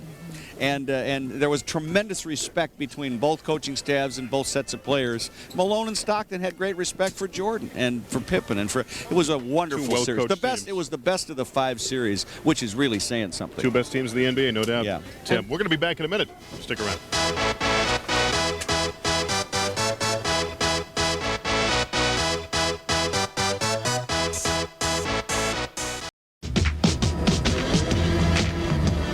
You're watching the buses head back to the Berto Center. They brought the families of the Bulls, and they brought the VIPs from the Bulls down here to Grant Park.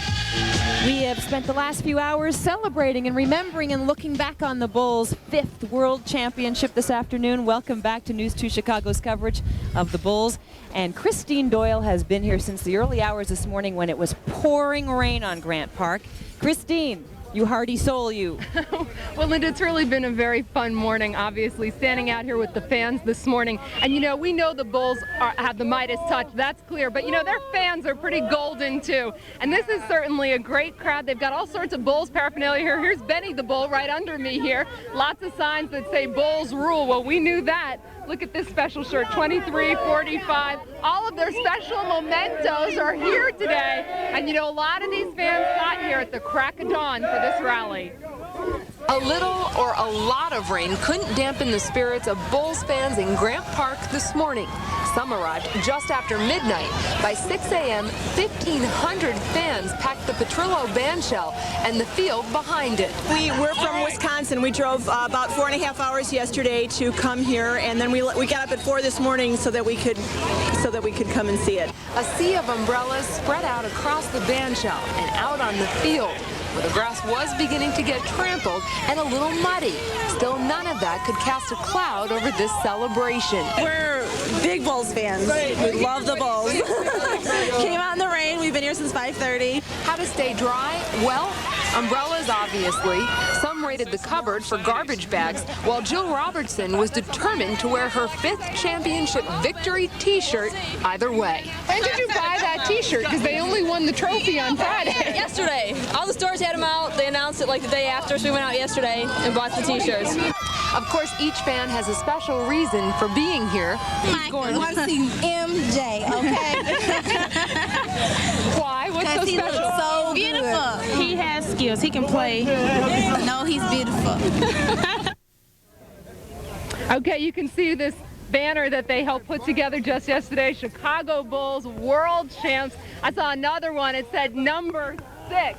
We are an optimistic city, and I want to thank the fan who lent me this baseball cap. Boy, I could have used it this morning when it was raining out here. Back to you.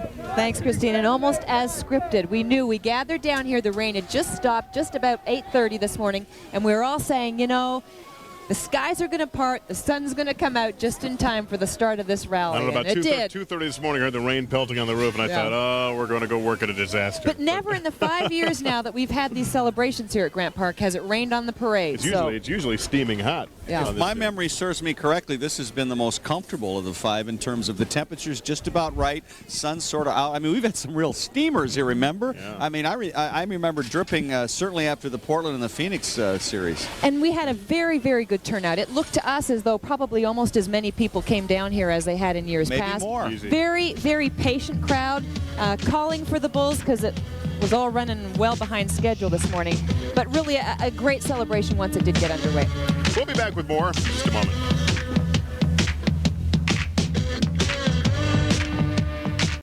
Here's to the Bulls. We're going to go celebrate for y'all. I'm Lester Holt. And I'm Linda McLennan. They did it again. They won it all. There's nothing like it. We're champions for a reason.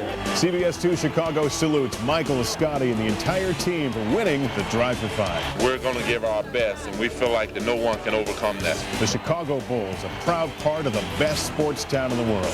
Feels good just to be champions. Congratulations from everyone at CBS 2 Chicago. Back live at Grant Park. I'm kind of getting used to this. You want to do this every year around this time? Yeah. You know, it's Number funny. 6. The three of us have always said that, you know, after Grant Park, we can really kick into a little vacation time. And so here's Grant Park, and now it's over. And you know what? I feel sad, don't you? Well, I know. I mean, I'm going to miss it. Honestly, we worked our tails off, and we had so much fun. And now, whoa, it's kind of gone now, and I'm missing it already. And Sunday was kind of strange, not having to rush home to turn on a TV set. That's right. That's Listen, right. everything is now we got to get into baseball, and then the Bears, and you know, everything in its place. You know, let's not push it. Well, I too think much. we're going to end here, and they're actually telling me they're saying something about an 800 in my ear. I have no idea what they're talking about, but I think I'm going to take that as some kind of cue that there's something that's going to take us out of here at Grant Park. The crowd is gone. They're cleaning up. They're getting ready for whatever the next fest is here. Which one is it? I don't know. We're not sure. But it's coming soon. But this has been Bulls Fest today, and it has been a treat to be out here. And we appreciate your tuning in and joining us, too. Thanks for being with us. We'll see you at 4:30. What time is it? Game time! Woo!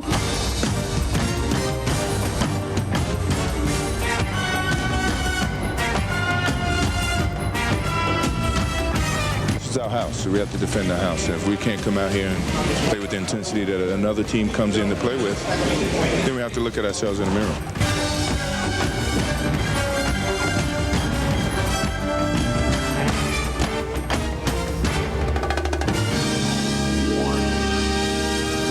People.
King of the hill. I mean, everybody's going to be, coming at you and trying to knock you off. And each time it gets harder and harder. But each time you win, it's more gratifying, that you withstood all the challenges, and yet here you are again, right back on top. So, I look forward to doing that again. Let's get ready to rumble!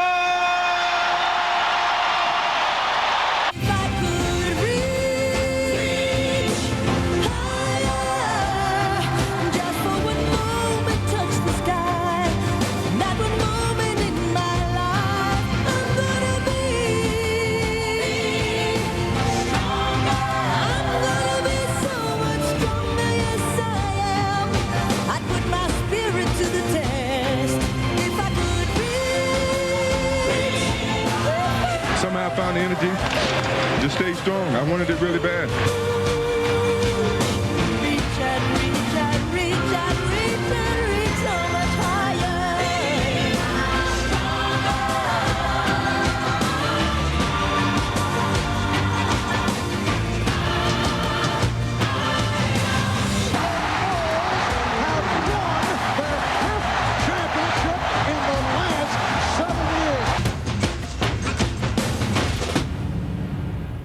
This has been a News 2 Chicago special report.